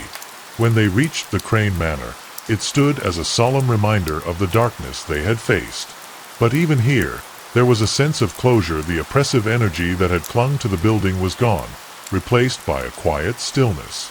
Nora and Sebastian stood at the gates, their gazes fixed on the mansion's silhouette. What happens to it now? Nora asked, her voice soft. Sebastian sighed, his expression thoughtful. It'll stay as it is, he said. A reminder of what happened, but also of how far we've come. As they turned away from the manor, Nora felt a sense of relief wash over her. The weight of the past few days had been immense, but now, for the first time, she felt like she could breathe again. Sebastian took her hand, his grip firm and reassuring. We did it, he said, his voice filled with quiet pride. We ended the curse. Nora smiled, her heart swelling with gratitude. We did, she said, but we couldn't have done it alone. It was Eliza who showed us the way. They returned to the inn, where Mrs. Hargrove was waiting for them, her face pale but hopeful. When they walked through the door, she rose from her chair, her eyes filled with tears. Is it over? She asked, her voice trembling. Nora and Sebastian nodded, and Mrs. Hargrove let out a sob of relief, her hands clasped over her heart. Thank you, she whispered. Thank you for saving us. Nora stepped forward, her heart aching for the woman who had carried so much guilt and sorrow. It wasn't just us, she said gently. You helped us too. You gave us the truth when we needed it most. As the night wore on, the three of them sat in the inn's cozy dining room, sharing stories and finding comfort in each other's company. Mrs. Hargrove spoke of Eliza, her voice filled with love and regret. She was like a daughter to me, she said, her eyes brimming with tears. I only wish I could have done more to save her. Nora reached across the table, her hand covering Mrs. Hargrove's. You did everything you could, she said softly. And now she's at peace. That's what matters. Sebastian sat quietly, his thoughts drifting to the future. Blackthorn was free, but the scars of the past would remain. "What now?" he asked, his voice thoughtful. Nora looked at him, a small smile playing on her lips. "We move forward," she said. "We rebuild and we remember. But we don't let the past define us." Sebastian nodded, his expression resolute. "Together," he said, his voice firm. Nora's heart swelled with warmth, and she nodded. Together. The next morning, the sun rose over Blackthorn, its golden light bathing the town in warmth and hope. The streets were alive with activity, the people of the town emerging from their homes with smiles on their faces. Nora and Sebastian walked through the streets, their hearts light and their spirits lifted. They had faced darkness and emerged stronger, their bond unbreakable. As they reached the edge of town, Nora paused, her gaze fixed on the horizon. "What's next for us?" she asked, her voice filled with curiosity. Sebastian smiled, his eyes reflecting the warmth of the sun. "We keep going," he said.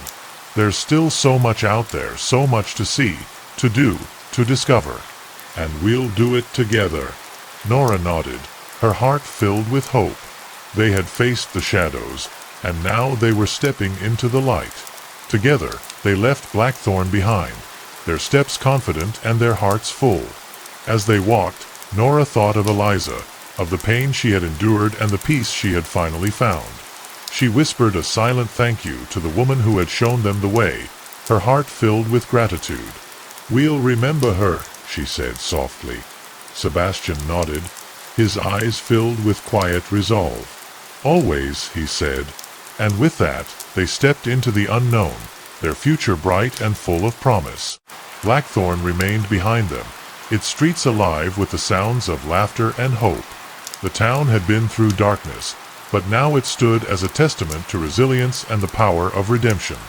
Eliza's spirit was gone, but her legacy remained a reminder of the strength it takes to face the shadows and find the light. And as the sun rose higher in the sky, casting its golden light over the town, it was clear that Blackthorn and the people who called it home had found their dawn of peace.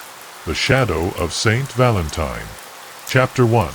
The first heart, the city of New Havenshire, was alive with the usual Valentine's Day frenzy. Red roses piled high in shop windows, couples holding hands under twinkling lights, and the faint hum of love songs drifting from every cafe.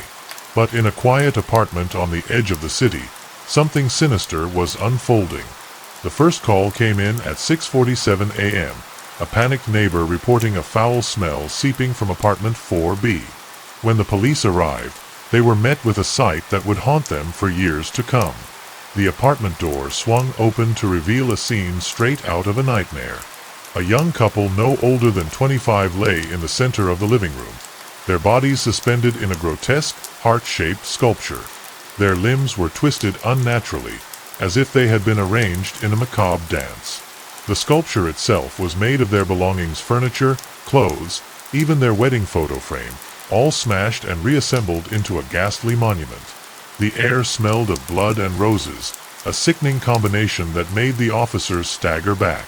Special Agent Lily Harper arrived at the scene just after 7:30 a.m., her sharp eyes taking in every detail. She was no stranger to horror, but this was different. There was something chillingly deliberate about the way the bodies were posed, as if the killer had taken perverse pride in their work. Lily crouched beside the sculpture, her gloved hand brushing against the edge of a shattered mirror. Her reflection stared back at her, fractured and distorted, a metaphor for the broken lives laid out before her. "The killer left a note," one of the officers said, holding up a plastic evidence bag. Inside was a single red rose and a small card with elegant handwriting. "True love is eternal." Lily frowned, turning the words over in her mind. Was this a taunt? A declaration? Or something deeper? She tucked the bag into her coat pocket, already sensing that this case would be unlike anything she'd ever worked on before. The victims were identified as Emily and Daniel Carter, newlyweds who had moved into the apartment just 3 months ago. Neighbors described them as inseparable, always laughing and holding hands. They were so in love, one woman sobbed, clutching her dog tightly. Who would do something like this? Lily didn't have an answer, but the question gnawed at her as she walked through the apartment, searching for clues. The crime scene was meticulously clean, no fingerprints, no footprints, no sign of forced entry. It was as if the killer had floated in and out like a ghost. Lily's stomach churned as she noticed the small details.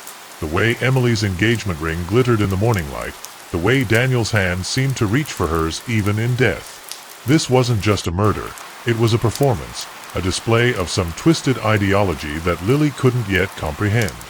Back at the FBI office, Lily pored over the case files, her coffee growing cold as she worked. The Carters were the first victims of what the media was already calling the Valentine killer. But something about the case felt familiar, nagging at the edges of her memory. It wasn't until she saw the photograph of the heart-shaped sculpture that it hit her, the same grotesque artistry, the same unsettling attention to detail. It reminded her of her sister's murder 15 years ago, a case that had never been solved. Lily's sister, Claire, had been found in a similar tableau, her body arranged in a way that suggested love and loss intertwined. The case had been closed as a random act of violence, but Lily had always suspected otherwise. Now, as she stared at the photograph of the Carters, she couldn't shake the feeling that the killer was sending her a message. The red rose, the note, the carefully orchestrated scene, it was all too deliberate, too personal. That night, Lily couldn't sleep. She lay in bed, staring at the ceiling, her mind racing with questions. Who was this killer?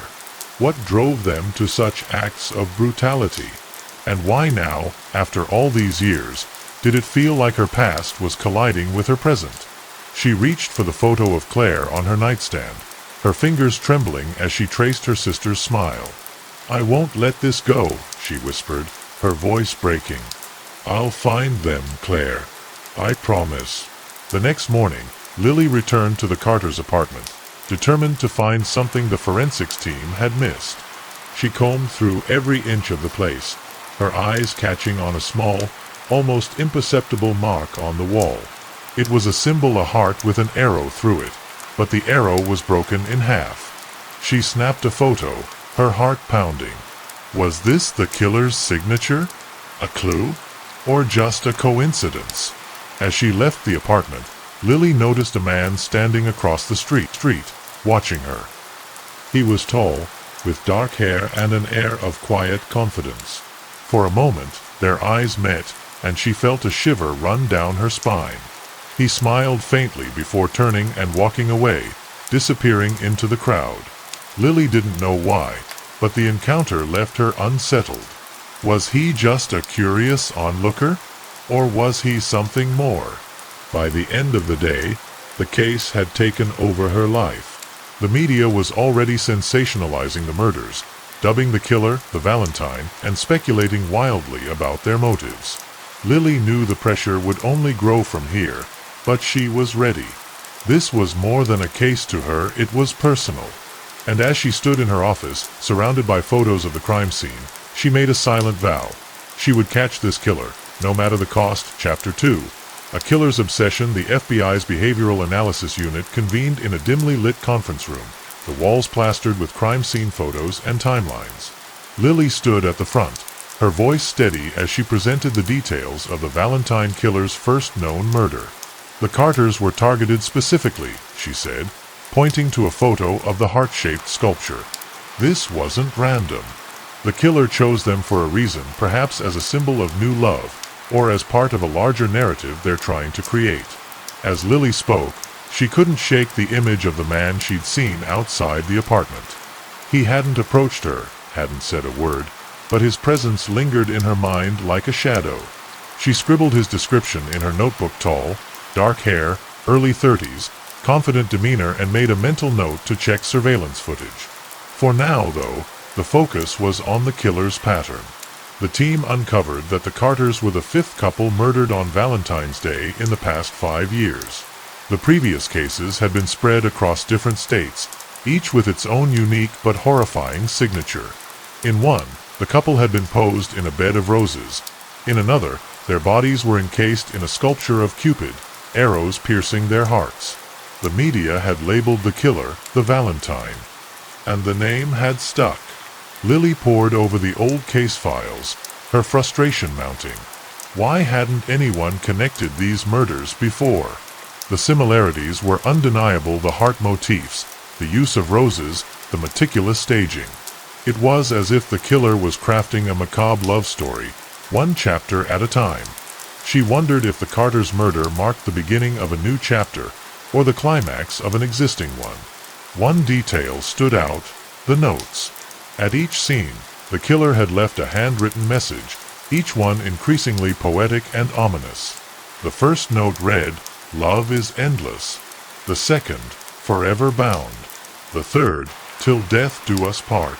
The messages were cryptic, but they hinted at a deeper philosophy, a warped belief in the permanence of love, even in death. Lily shivered as she read them aloud, her voice echoing in the empty room. Her investigation led her to Dr. Evelyn Cross, a forensic psychologist who had studied the Valentine killer for years. "This isn't just about murder," Evelyn explained over coffee. "It's about obsession. The killer is fixated on the idea of perfect love, but their understanding of it is deeply distorted. They see themselves as an artist, and their victims as the medium. It's horrifying, but also fascinating from a psychological standpoint." Lily nodded, her mind racing. But why now? Why escalate with the heart sculpture? Evelyn leaned forward, her eyes sharp. "It's a message. The killer wants to be seen, to be understood. The question is, are you ready to understand them?" The words lingered in Lily's mind long after the meeting ended, a haunting reminder of what she was up against. Back at the office, Lily received an anonymous package. It was small, wrapped in plain brown paper, with no return address. Inside was a single black rose and a note. "Do you believe in destiny, Agent Harper?" Her heart pounded as she examined the rose, its petals unnaturally dark, as if dipped in ink. She called the forensic team immediately, but she already knew this was from the killer. They were watching her, taunting her, drawing her deeper into their game. The package reignited her determination. Lily spent hours reviewing the files, searching for any detail she might have missed. She noticed that all the victims had one thing in common. They were in the early stages of their relationships. None had been together longer than a year. "It's about new love," she muttered to herself. The killer is obsessed with beginnings, with the purity of love before it's tainted by time or familiarity. As the days passed, Lily began to feel the weight of the case pressing down on her. She barely slept, her dreams plagued by images of the heart-shaped sculpture and her sister's lifeless face. She found herself returning to the Carter's apartment, as if the walls might hold the answers she was seeking. But the place was empty now, the sculpture dismantled, the bloodstains scrubbed away. All that remained was the faint scent of roses, lingering like a ghost. One evening, as she sat in her car outside the apartment, her phone buzzed with a text from an unknown number. The message was short but chilling. "Love is a masterpiece. Can you see it?" Lily stared at the screen, her hands trembling. She traced the number back, but it was a burner phone, untraceable. The killer was getting bolder, stepping out of the shadows to engage her directly. She felt a mix of fear and determination, knowing that she was playing a dangerous game of cat and mouse. As February 14th approached, Lily's anxiety grew. She knew the killer would strike again, and she was powerless to stop them. The city was alight with Valentine's Day preparations, but for Lily, every red heart and rose was a reminder of the horror yet to come. She vowed to stay one step ahead, to unravel the killer's twisted obsession before they could claim another victim. But deep down, she feared that the Valentine killer wasn't just targeting random couples, they were targeting her. Chapter 3.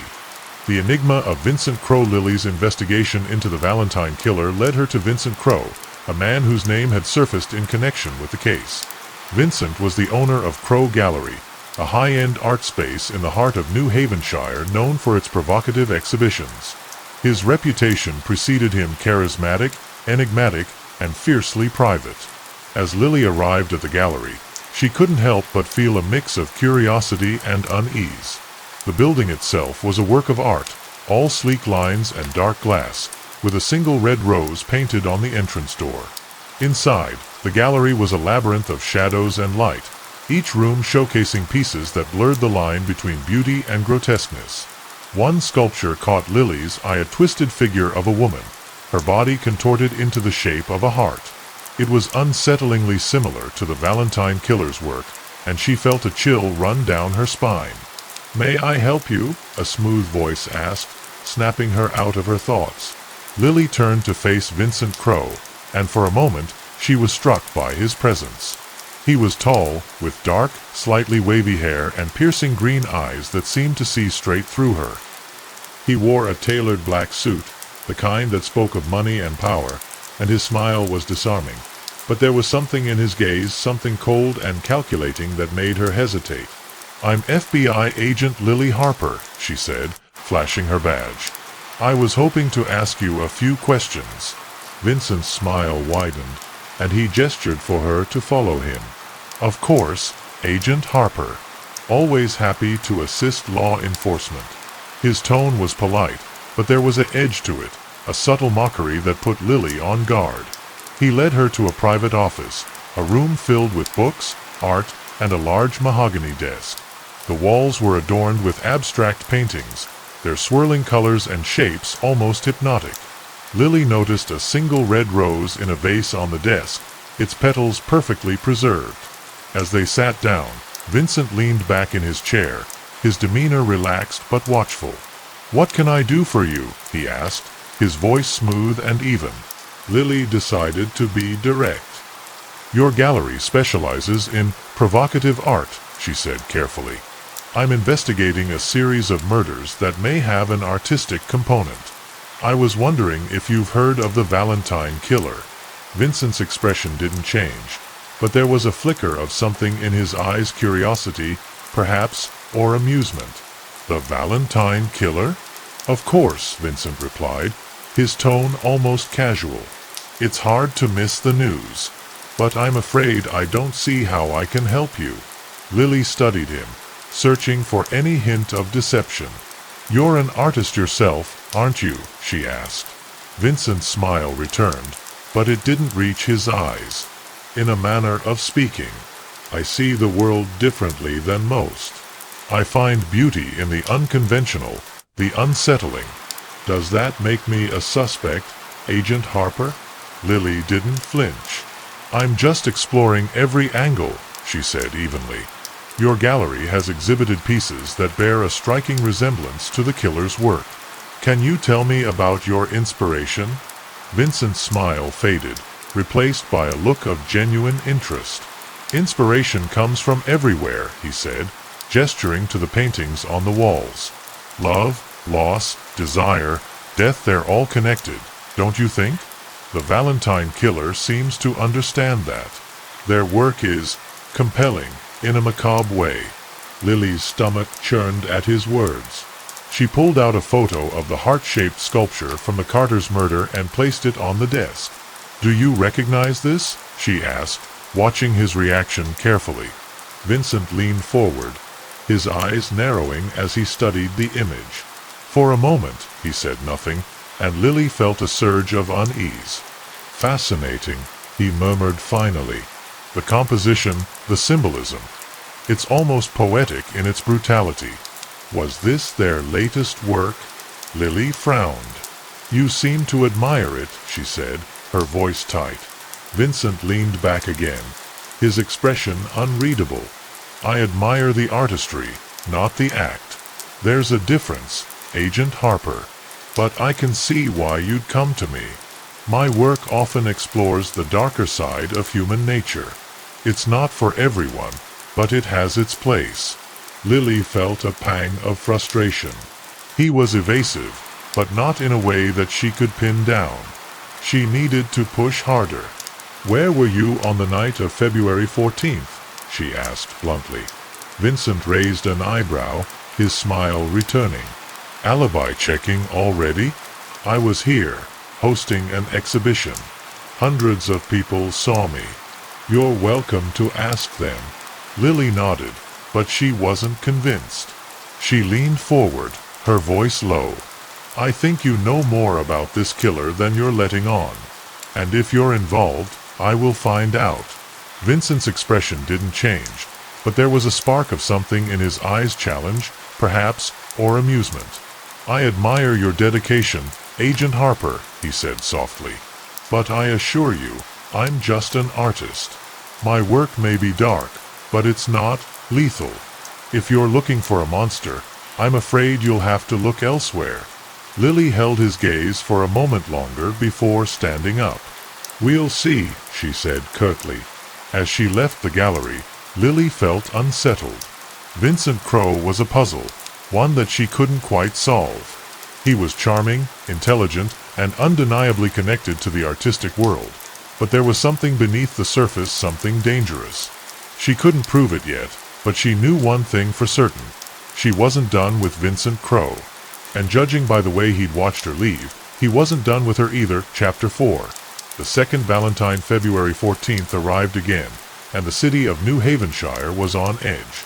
The media had dubbed this year's event Bloody Valentine, warning couples to stay indoors and avoid public displays of affection. Lily spent the day in the FBI office, poring over maps and surveillance reports, trying to predict where the killer might strike next. The tension was palpable, her team on high alert, but deep down, she knew they were powerless to stop what was coming. The call came in just after midnight. A young couple had been found dead in Ravenswood Park, their bodies posed in a heart-shaped sculpture made of roses, candles, and broken glass. Lily's stomach turned as she arrived at the scene, the flickering light of the candles casting eerie shadows on the trees. The sculpture was even more elaborate than the last, the killer's artistry growing bolder with each murder. She noticed a single red rose placed at the center, its petals perfectly intact despite the chaos surrounding it. The victims were identified as Sarah and Michael Turner, both college students who had been dating for 6 months. Witnesses described them as inseparable, always laughing and holding hands. They were so young, one officer muttered, his voice heavy with regret. Lily felt a pang of grief, but she pushed it aside, focusing on the task at hand. She needed to find a pattern, a clue that could lead her to the killer before they struck again. As she examined the scene, Lily noticed something unusual, a small, intricately carved wooden box nestled among the roses. Inside was a folded piece of paper and a single black rose, much like the one she had received weeks earlier. The note read, "Love is the most beautiful sacrifice." Lily's hands trembled as she held the note, her mind racing. Was this a message for her? Or for the victims? She tucked the box into an evidence bag, her heart pounding with dread. Back at the office, Lily convened with her team to analyze the new evidence. "The killer is escalating," she said, pointing to photos of the sculpture. "This isn't just about murder, it's about sending a message. The roses, the candles, the broken glass. It's all part of a larger narrative. We need to figure out what that narrative is before they strike again." The room was silent, the weight of the case pressing down on everyone. One of the forensic analysts, a young woman named Jenna, spoke up. "I analyzed the wooden box," she said, holding up a lab report.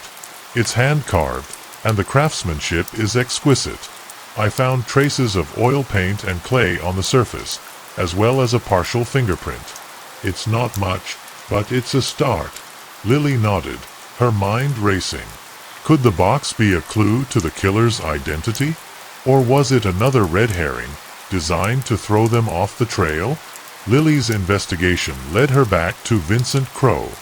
She called him in for questioning, her instincts telling her he knew more than he was letting on. When he arrived at the FBI office, he was as polished and composed as ever, his green eyes glinting with curiosity. "Agent Harper," he said, his voice smooth. "To what do I owe the pleasure?" Lily didn't mince words. "Another couple was murdered last night," she said, placing a photo of the sculpture on the table. "Do you recognize this?" Vincent studied the photo, his expression unreadable. "It's striking," he said finally. "The use of light and shadow is masterful. The killer has a keen eye for detail." Lily's jaw tightened. "This isn't an art critique, Mr. Crow. People are dying. If you know something, now's the time to speak up." Vincent leaned back in his chair, his gaze steady. "I've already told you, Agent Harper. I'm an artist, not a killer. I admire the artistry, but I don't condone the act." Lily wasn't convinced. "Why did you send me the black rose?" she asked, her voice low. Vincent's eyebrows rose in surprise. "I'm afraid I don't know what you're talking about," he said. Lily studied him carefully, searching for any hint of deception. "Someone sent me a black rose and a note after the first murder. I thought it might have been you." Vincent's smile returned, but it didn't reach his eyes. "If I wanted to send you a gift, Agent Harper, it would be something far more personal." The interview ended with more questions than answers, and Lily left the room feeling frustrated. She knew Vincent was hiding something, but she couldn't prove it yet. As she walked back to her desk, her phone buzzed with a text from an unknown number.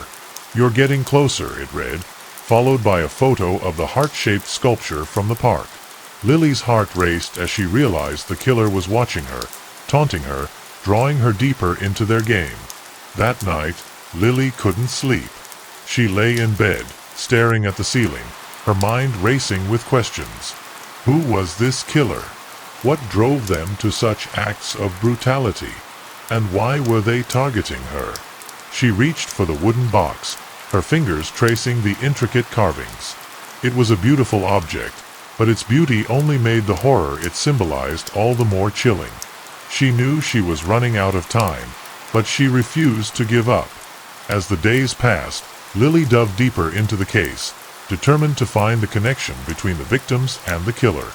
She noticed that all the couples had met through a dating app called Eternal Love, and she wondered if the killer was using the app to select their targets. She created a fake profile and began swiping through potential matches, her heart pounding with every notification. She knew the killer was out there, watching, waiting, and this time, she was ready to meet them head-on. Chapter 5. Shadows of the Past. The case was consuming her. Lily spent every waking moment analyzing evidence, chasing leads, and trying to piece together the killer's twisted puzzle. But the deeper she delved, the more she found herself haunted by memories of her sister, Claire. 15 years ago, Claire had been murdered in a similar fashion, her body arranged in a grotesque sculpture, her life cut short by someone who saw art in suffering. Lily had been just a teenager then, but the pain had never faded. One night, after yet another fruitless day of investigation, Lily found herself standing in front of the old house where she and Claire had grown up. It was a small, weathered building on the outskirts of town, its windows dark and its porch sagging with age.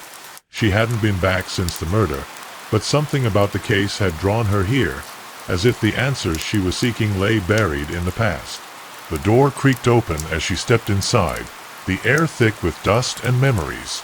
The house looked exactly as she remembered it, the faded wallpaper, the worn wooden floors, the faint scent of her mother's perfume lingering in the air. She made her way to Claire's room, her heart pounding as she pushed the door open. The room was frozen in time, a shrine to a life cut short. Photos of Claire covered the walls, her smile bright and carefree, as if she had never known the horrors that awaited her. Lily's eyes fell on a small journal lying on the desk, its cover worn and faded. She picked it up, her hands trembling as she flipped through the pages. Claire had always been a writer, filling notebooks with stories and poems about love, loss, and everything in between. But as Lily read, she noticed something strange. The entries grew darker as the weeks went on, culminating in a single sentence scrawled across the final page. "He says we'll be together forever." Lily's breath caught in her throat. Who was he? Was Claire involved with someone before she died? And if so, why had no one ever mentioned it? She tucked the journal into her bag, her mind racing with questions. She knew she was on the verge of uncovering something significant, but she wasn't sure she was ready to face it. The next morning, Lily visited her mother, hoping for answers. The two hadn't spoken much since the murder, the pain too raw and the silence too heavy to bear. Her mother lived in a small apartment now, her once vibrant spirit dulled by grief. When Lily arrived, her mother greeted her with a hesitant smile, as if unsure of how to bridge the gap between them. "I found Claire's journal," Lily said, handing it to her mother. Her mother's eyes filled with tears as she flipped through the pages, her hands trembling. "I didn't know she was involved with someone," Lily continued carefully. "Did you?" Her mother sighed, her voice heavy with regret. "She mentioned a man once, but she never gave me a name. Said he was an artist, that he understood her in ways no one else could. I didn't think much of it at the time." Lily's heart raced. An artist, that couldn't be a coincidence. "Do you remember anything else about him?" she asked, trying to keep her voice steady. Her mother shook her head. "Only that he was older, and that Claire seemed obsessed with him. She talked about him constantly, but she never introduced us. I think she knew I'd disapprove." Lily frowned, her mind racing. Could this man have been the one who killed her sister? And if so, was he still out there, preying on new victims? Her mother's next words sent a chill down her spine. "There was one thing," she said slowly. "Claire mentioned a gallery, a place where he worked. She said it was his sanctuary, the place where he created his art." Lily's pulse quickened. Could she be talking about Vincent Crow's gallery? The timing fit, and Vincent's obsession with dark, provocative art aligned with the killer's profile. But she needed more evidence before she could confront him. Later that day, Lily visited the local library, searching through old newspaper archives for information about Claire's murder. The coverage was sparse, the case quickly overshadowed by other crimes, but one article caught her eye. It mentioned a suspect, a man named Gabe, but the police had been unable to link him definitively to the crime. Lily's hands trembled as she read. Gabriel Hart, could he be the man Claire had been involved with? And if so, what had happened to him? She searched for more information, but the trail went cold. There was no record of Gabriel Hart after the investigation, as if he had vanished into thin air. But Lily knew better. She had seen the killer's work, the meticulous artistry, the twisted devotion to love. Whoever this man was, he was still out there, and he was more dangerous than ever. As she left the library, Lily felt a mix of fear and determination. She was closer than ever to uncovering the truth, but she knew the killer was watching, waiting for her to make a mistake. She returned to her office, her mind racing with plans.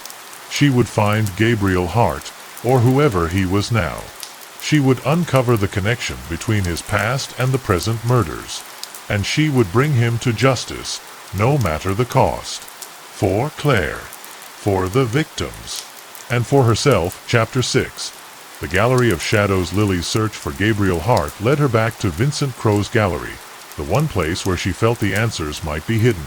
The building stood in stark contrast to the bustling city around it, its dark glass facade reflecting the gray sky like a mirror. She hesitated at the entrance, her hand hovering over the door handle. Something about this place unnerved her, but she pushed the feeling aside and stepped inside. The gallery was quiet, the only sound the soft hum of music echoing through the rooms. Lily walked slowly, her eyes scanning the artwork, twisted sculptures, eerie paintings, and installations that seemed to pulse with life. It was as if the gallery itself was alive, breathing, watching her every move. She reached the room where she had first spoken to Vincent, the heart-shaped sculpture still standing in the center, its unsettling beauty impossible to ignore. She noticed something she hadn't seen before: a small plaque on the base of the sculpture. It read, "In memory of Claire Harper." Lily's heart stopped. How did Vincent know about her sister? And why would he dedicate a piece of art to her? She reached out to touch the plaque, her fingers trembling, but a voice stopped her cold. "It's one of my favorites," Vincent said, stepping out of the shadows. Lily turned to face him, her hand instinctively reaching for her gun. Vincent's smile was calm, almost amused, as if he had been expecting her. "Agent Hopper," he said, his voice smooth. "To what do I owe this visit?" Lily took a deep breath, trying to steady her nerves. "You know why I'm here," she said evenly. Vincent's gaze fell on the plaque, his expression softening. "Ah, yes, Claire. She was special. Her death was a tragedy." Lily's fists clenched at her sides. "How did you know her?" she demanded. Vincent's smile faded, replaced by a look of genuine sadness. "She came to the gallery often," he said. "She had a passion for art, a rare depth of understanding. We became friends, of a sort. When she died, I created this piece in her memory. It's my way of honoring her." Lily's mind raced. Was he telling the truth, or was this another one of his games? "You're an artist," she said carefully. "A talented one. And the Valentine killer's work, it's just as meticulous, just as detailed. Coincidence?" Vincent's eyes narrowed, but his smile returned. "Are you accusing me, Agent Harper?" he asked, his voice low. "Because if you are, I'd be happy to cooperate. But I assure you, I'm not the man you're looking for." Lily studied him carefully, searching for any hint of deception. "Then tell me this," she said. "Why did you create a sculpture of the Valentine killer's work? The heart-shaped sculpture, it's identical to the one at the murder scene. Did you know what they were planning?" Vincent's expression didn't change, but there was a flicker of something in his eyes, guilt, perhaps, or regret. "Art imitates life, Agent Harper," he said finally. "Sometimes, life imitates art. The sculpture you're referring to was inspired by a vision, a dream of love and loss. I never imagined someone would replicate it in such a way." Lily frowned. "A vision," she repeated. "Are you saying you didn't know?" Vincent sighed, running a hand through his hair. "I'm saying that sometimes the lines between inspiration and reality blur. I didn't know this would happen. But now that it has, I feel responsible." Lily's frustration grew. Vincent was evasive, but there was something in his words that rang true. She decided to take a different approach. "Do you know a man named Gabriel Hart?"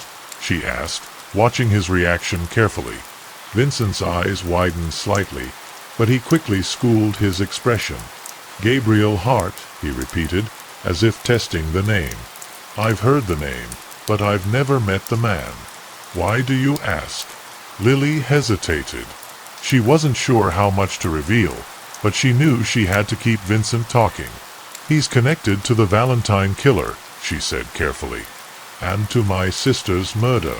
If you know anything about him, now's the time to tell me." Vincent's gaze softened, and for a moment he looked almost sympathetic. "I'm sorry, Agent Hopper," he said. "I wish I could help you. But I don't know anything about Gabriel Hart." As she left the gallery, Lily felt more confused than ever. Vincent Crowe was a puzzle, one that she couldn't quite solve. He was charming, intelligent, and undeniably connected to the artistic world, but there was something beneath the surface, something dangerous. She knew she wasn't done with him, but she also knew she needed more evidence before she could confront him again. That night, as she sat in her apartment, Lily pulled out Claire's journal and began to read. The entries were filled with passion, pain, and a deep yearning for something she couldn't name. But one phrase kept repeating itself, scrawled in the margins of nearly every page: "Forever bound." Lily's heart raced as she realized the connection. The Valentine killer used the same phrase in their notes. Whoever Gabriel Hart was, he was the key to unlocking this case. And she was closer than ever to finding him. Chapter 7. The heart of the puzzle, the phrase, "forever bound," echoed in Lily's mind as she pored over Claire's journal late into the night. It wasn't just a passing phrase, it was a mantra, a promise, a warning. She flipped through the pages, her eyes scanning for any mention of Gabriel Hart. Near the end of the journal, she found it a single entry dated just days before Claire's murder. Gabriel says we'll be forever bound, it read. He says our love will transcend death. I'm scared, but I can't turn away. Lily's stomach churned as she read the words. Gabriel Hart wasn't just a man Claire had been involved with, he was her obsession, her tormentor, her killer. Lily knew she had to find him, but she had no idea where to start. The trail had gone cold 15 years ago, and finding him now would be like searching for a shadow in the dark. She decided to retrace Claire's steps, hoping to find something the police had missed. The next morning, Lily visited Claire's old college, a small liberal art school on the outskirts of town. The campus was quiet, the students bundled up against the winter cold. She made her way to the art department, where Claire had spent most of her time. The walls were lined with student projects, their vibrant colors and bold designs a stark contrast to the darkness of the case. She found the professor who had taught Claire back then, a kind-looking woman in her 60s named Dr. Eleanor Grant. When Lily introduced herself, Dr. Grant's face softened with recognition. "Claire Harper," she said softly. "I'll never forget her. She was one of the most talented students I've ever had. Her death was such a tragedy." Lily nodded, her throat tight. "I'm trying to find out more about the man she was involved with, Gabriel Hart. Did she ever mention him?" Dr. Grant's expression grew somber. "Yes," she said carefully. "Gabriel Hart was troubled. He was a guest lecturer here for a while, teaching a class on avant-garde art. Claire was fascinated by him, but I always thought there was something off about him. He had a charisma, but it was dark, almost predatory. I tried to warn her, but she wouldn't listen." Lily's heart raced. "Do you know where he is now?" she asked. Dr. Grant shook her head. "He disappeared after Claire's murder. The police questioned him, but they didn't have enough evidence to charge him. I heard rumors that he moved to Europe, changed his name, started over. But I don't know if any of that's true." Lily frowned. If Gabriel Hart had changed his identity, finding him would be nearly impossible. But she couldn't give up, not when she was so close. As she left the campus, Lily's thoughts turned to Vincent Crowe. He had known Claire, had dedicated a sculpture to her. What was his connection to Gabriel Hart?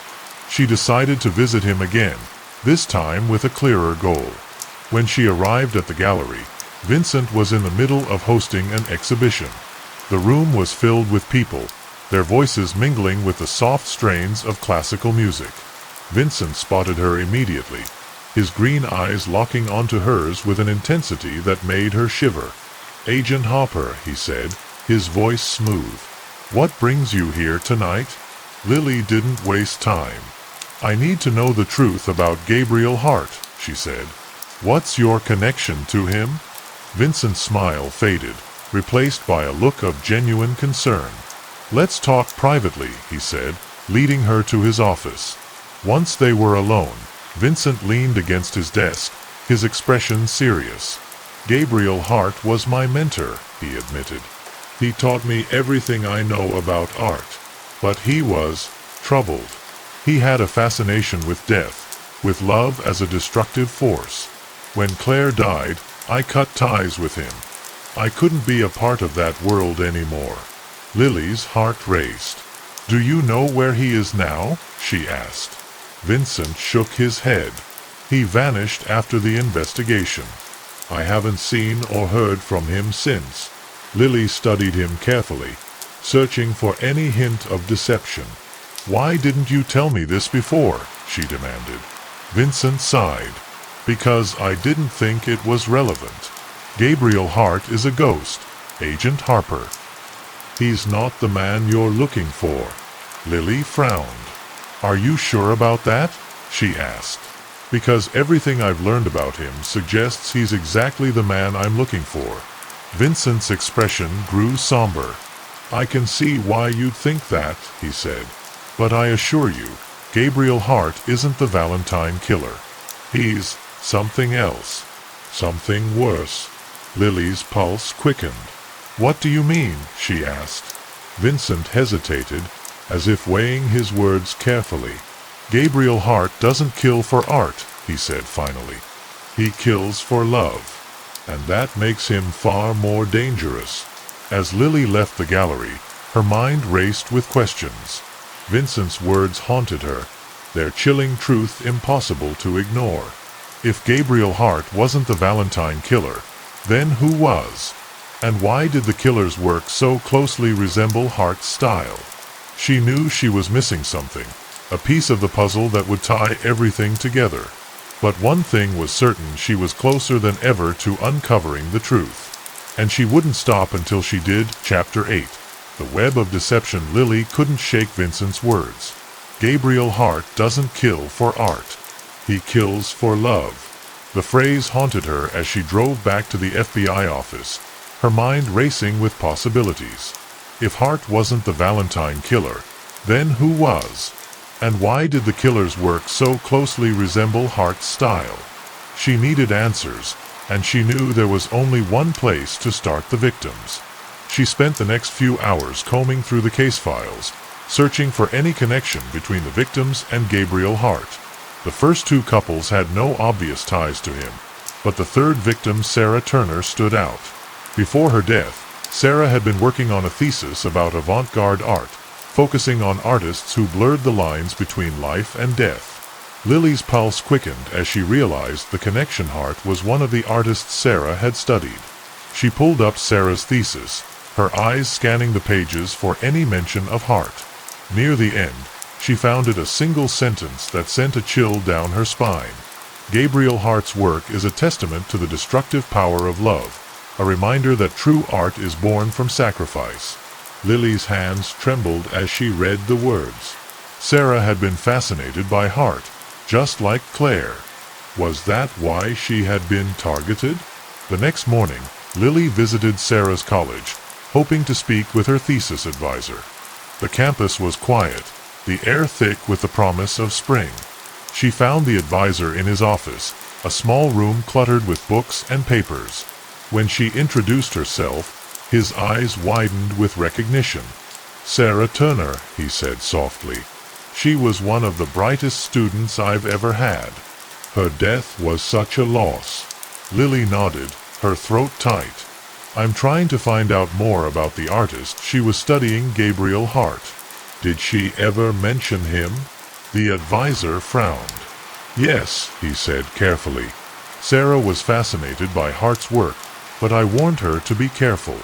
Hart was controversial, to say the least. I didn't want her getting in over her head." Lily's heart raced. "Do you know if she ever contacted him?" she asked. The advisor shook his head. "Not to my knowledge. But she did visit several galleries where his work was displayed. One in particular stood out: the Eternal Gallery. It's a small place, not far from here. She spent a lot of time there." Lily's pulse quickened. The Eternal Gallery, she hadn't heard of it before, but she knew it was her next lead. The gallery was tucked away on a quiet street, its unassuming facade belying the darkness within. Lily stepped inside, her eyes scanning the room. The walls were lined with twisted sculptures and eerie paintings, their haunting beauty impossible to ignore. She felt a pang of déjà vu. The art here was strikingly similar to Gabriel Hart's work. She found the curator in the back room, a middle-aged man with a kind face and tired eyes. When she introduced herself, his expression grew somber. "Sarah Turner," he said softly. "She came here often. She was fascinated by our collection, especially the pieces by Gabriel Hart." Lily's heart raced. "Do you know where Hart is now?" she asked. The curator shook his head. "No one knows. He disappeared years ago, but his influence lives on in the art world." Lily frowned. "Is there anyone who might know where he is?" she pressed. The curator hesitated, as if weighing his words carefully. "There's a man who used to work with Hart," he said finally. "His name is Elias Kane. He's a recluse now, but he might be able to tell you more." Lily's pulse quickened. Elias Kane, she had heard the name before, but she couldn't remember where. As she left the gallery, Lily called her team, asking them to run a background check on Elias Kane. Within minutes, they had the information she needed. Kane had been Hart's assistant back in the day, but he had dropped off the grid after Hart's disappearance. The last known address for him was an old farmhouse on the outskirts of town. Lily knew it was a long shot, but she had to try. The farmhouse was run down, its paint peeling and its windows clouded with grime. Lily approached cautiously, her hand on her gun. She knocked on the door, her heart pounding in her chest. After a long moment, the door creaked open, revealing a gaunt man with hollow eyes and unkempt hair.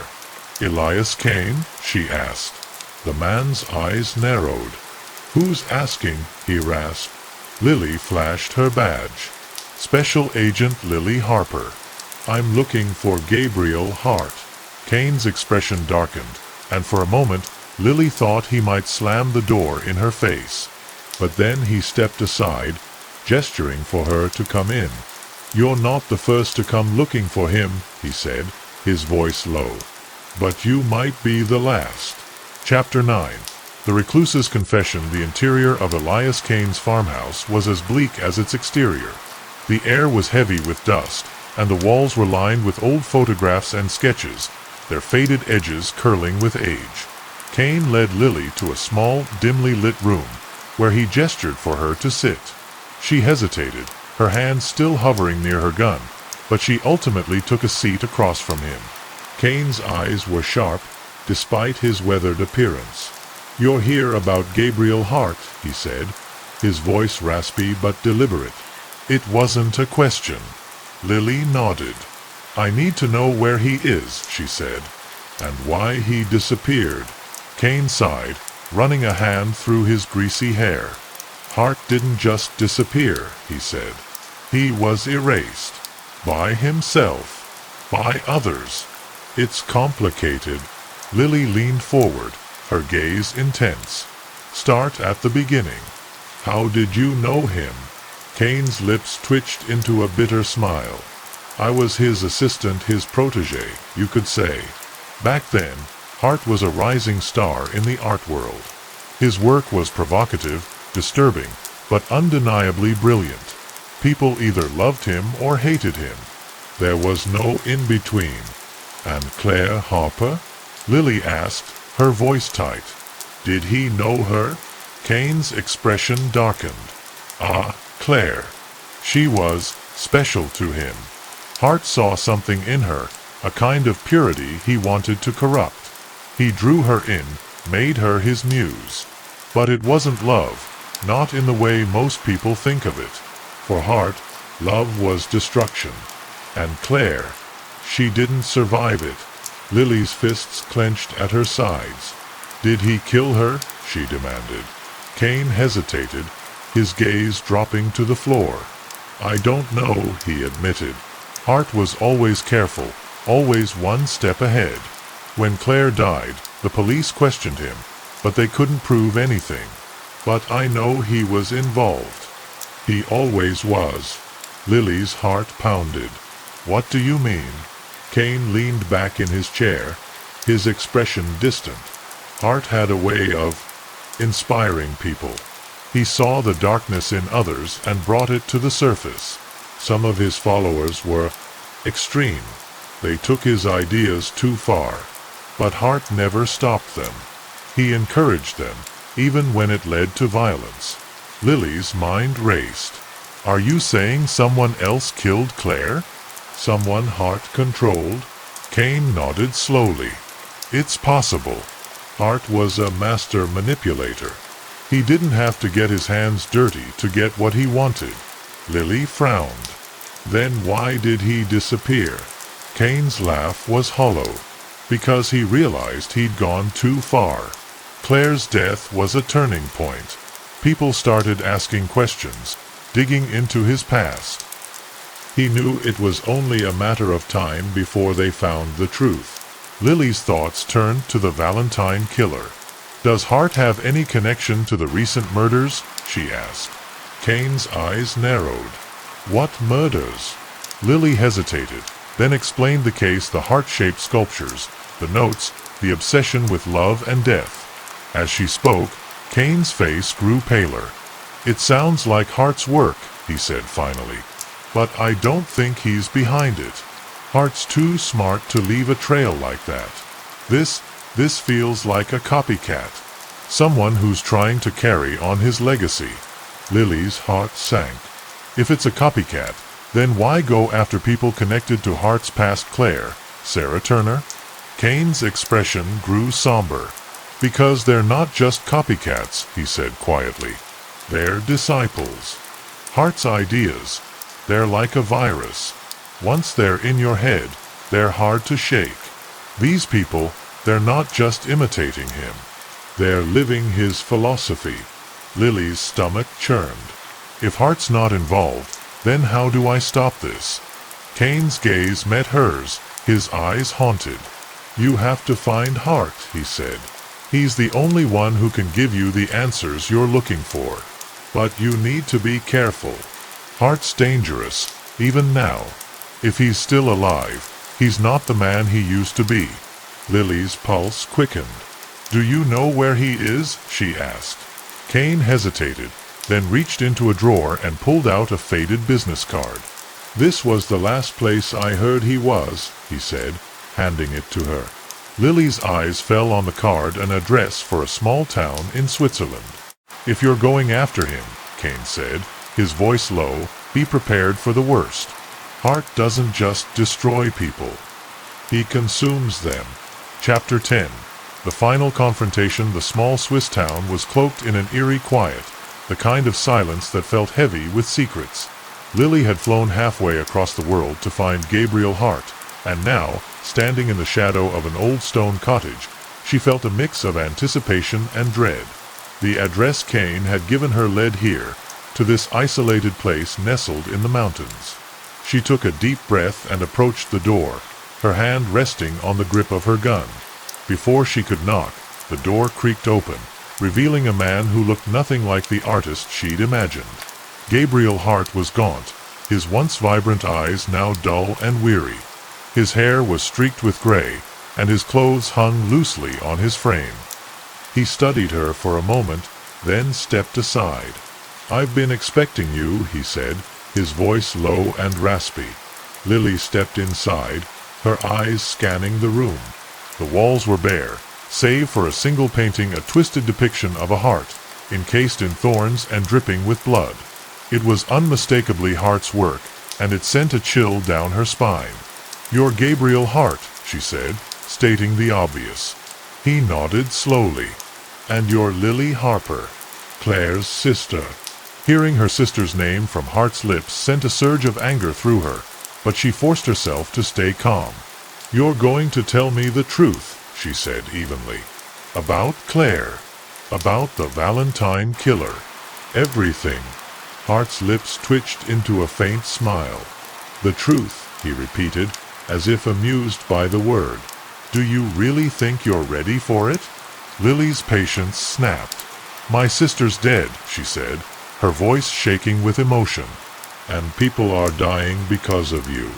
So yes, I'm ready." Hart sighed and gestured for her to sit. She hesitated, then took a seat across from him, her gun still close at hand. "Claire was beautiful," Hart began, his voice distant. "Innocent. Pure. She was everything I wasn't.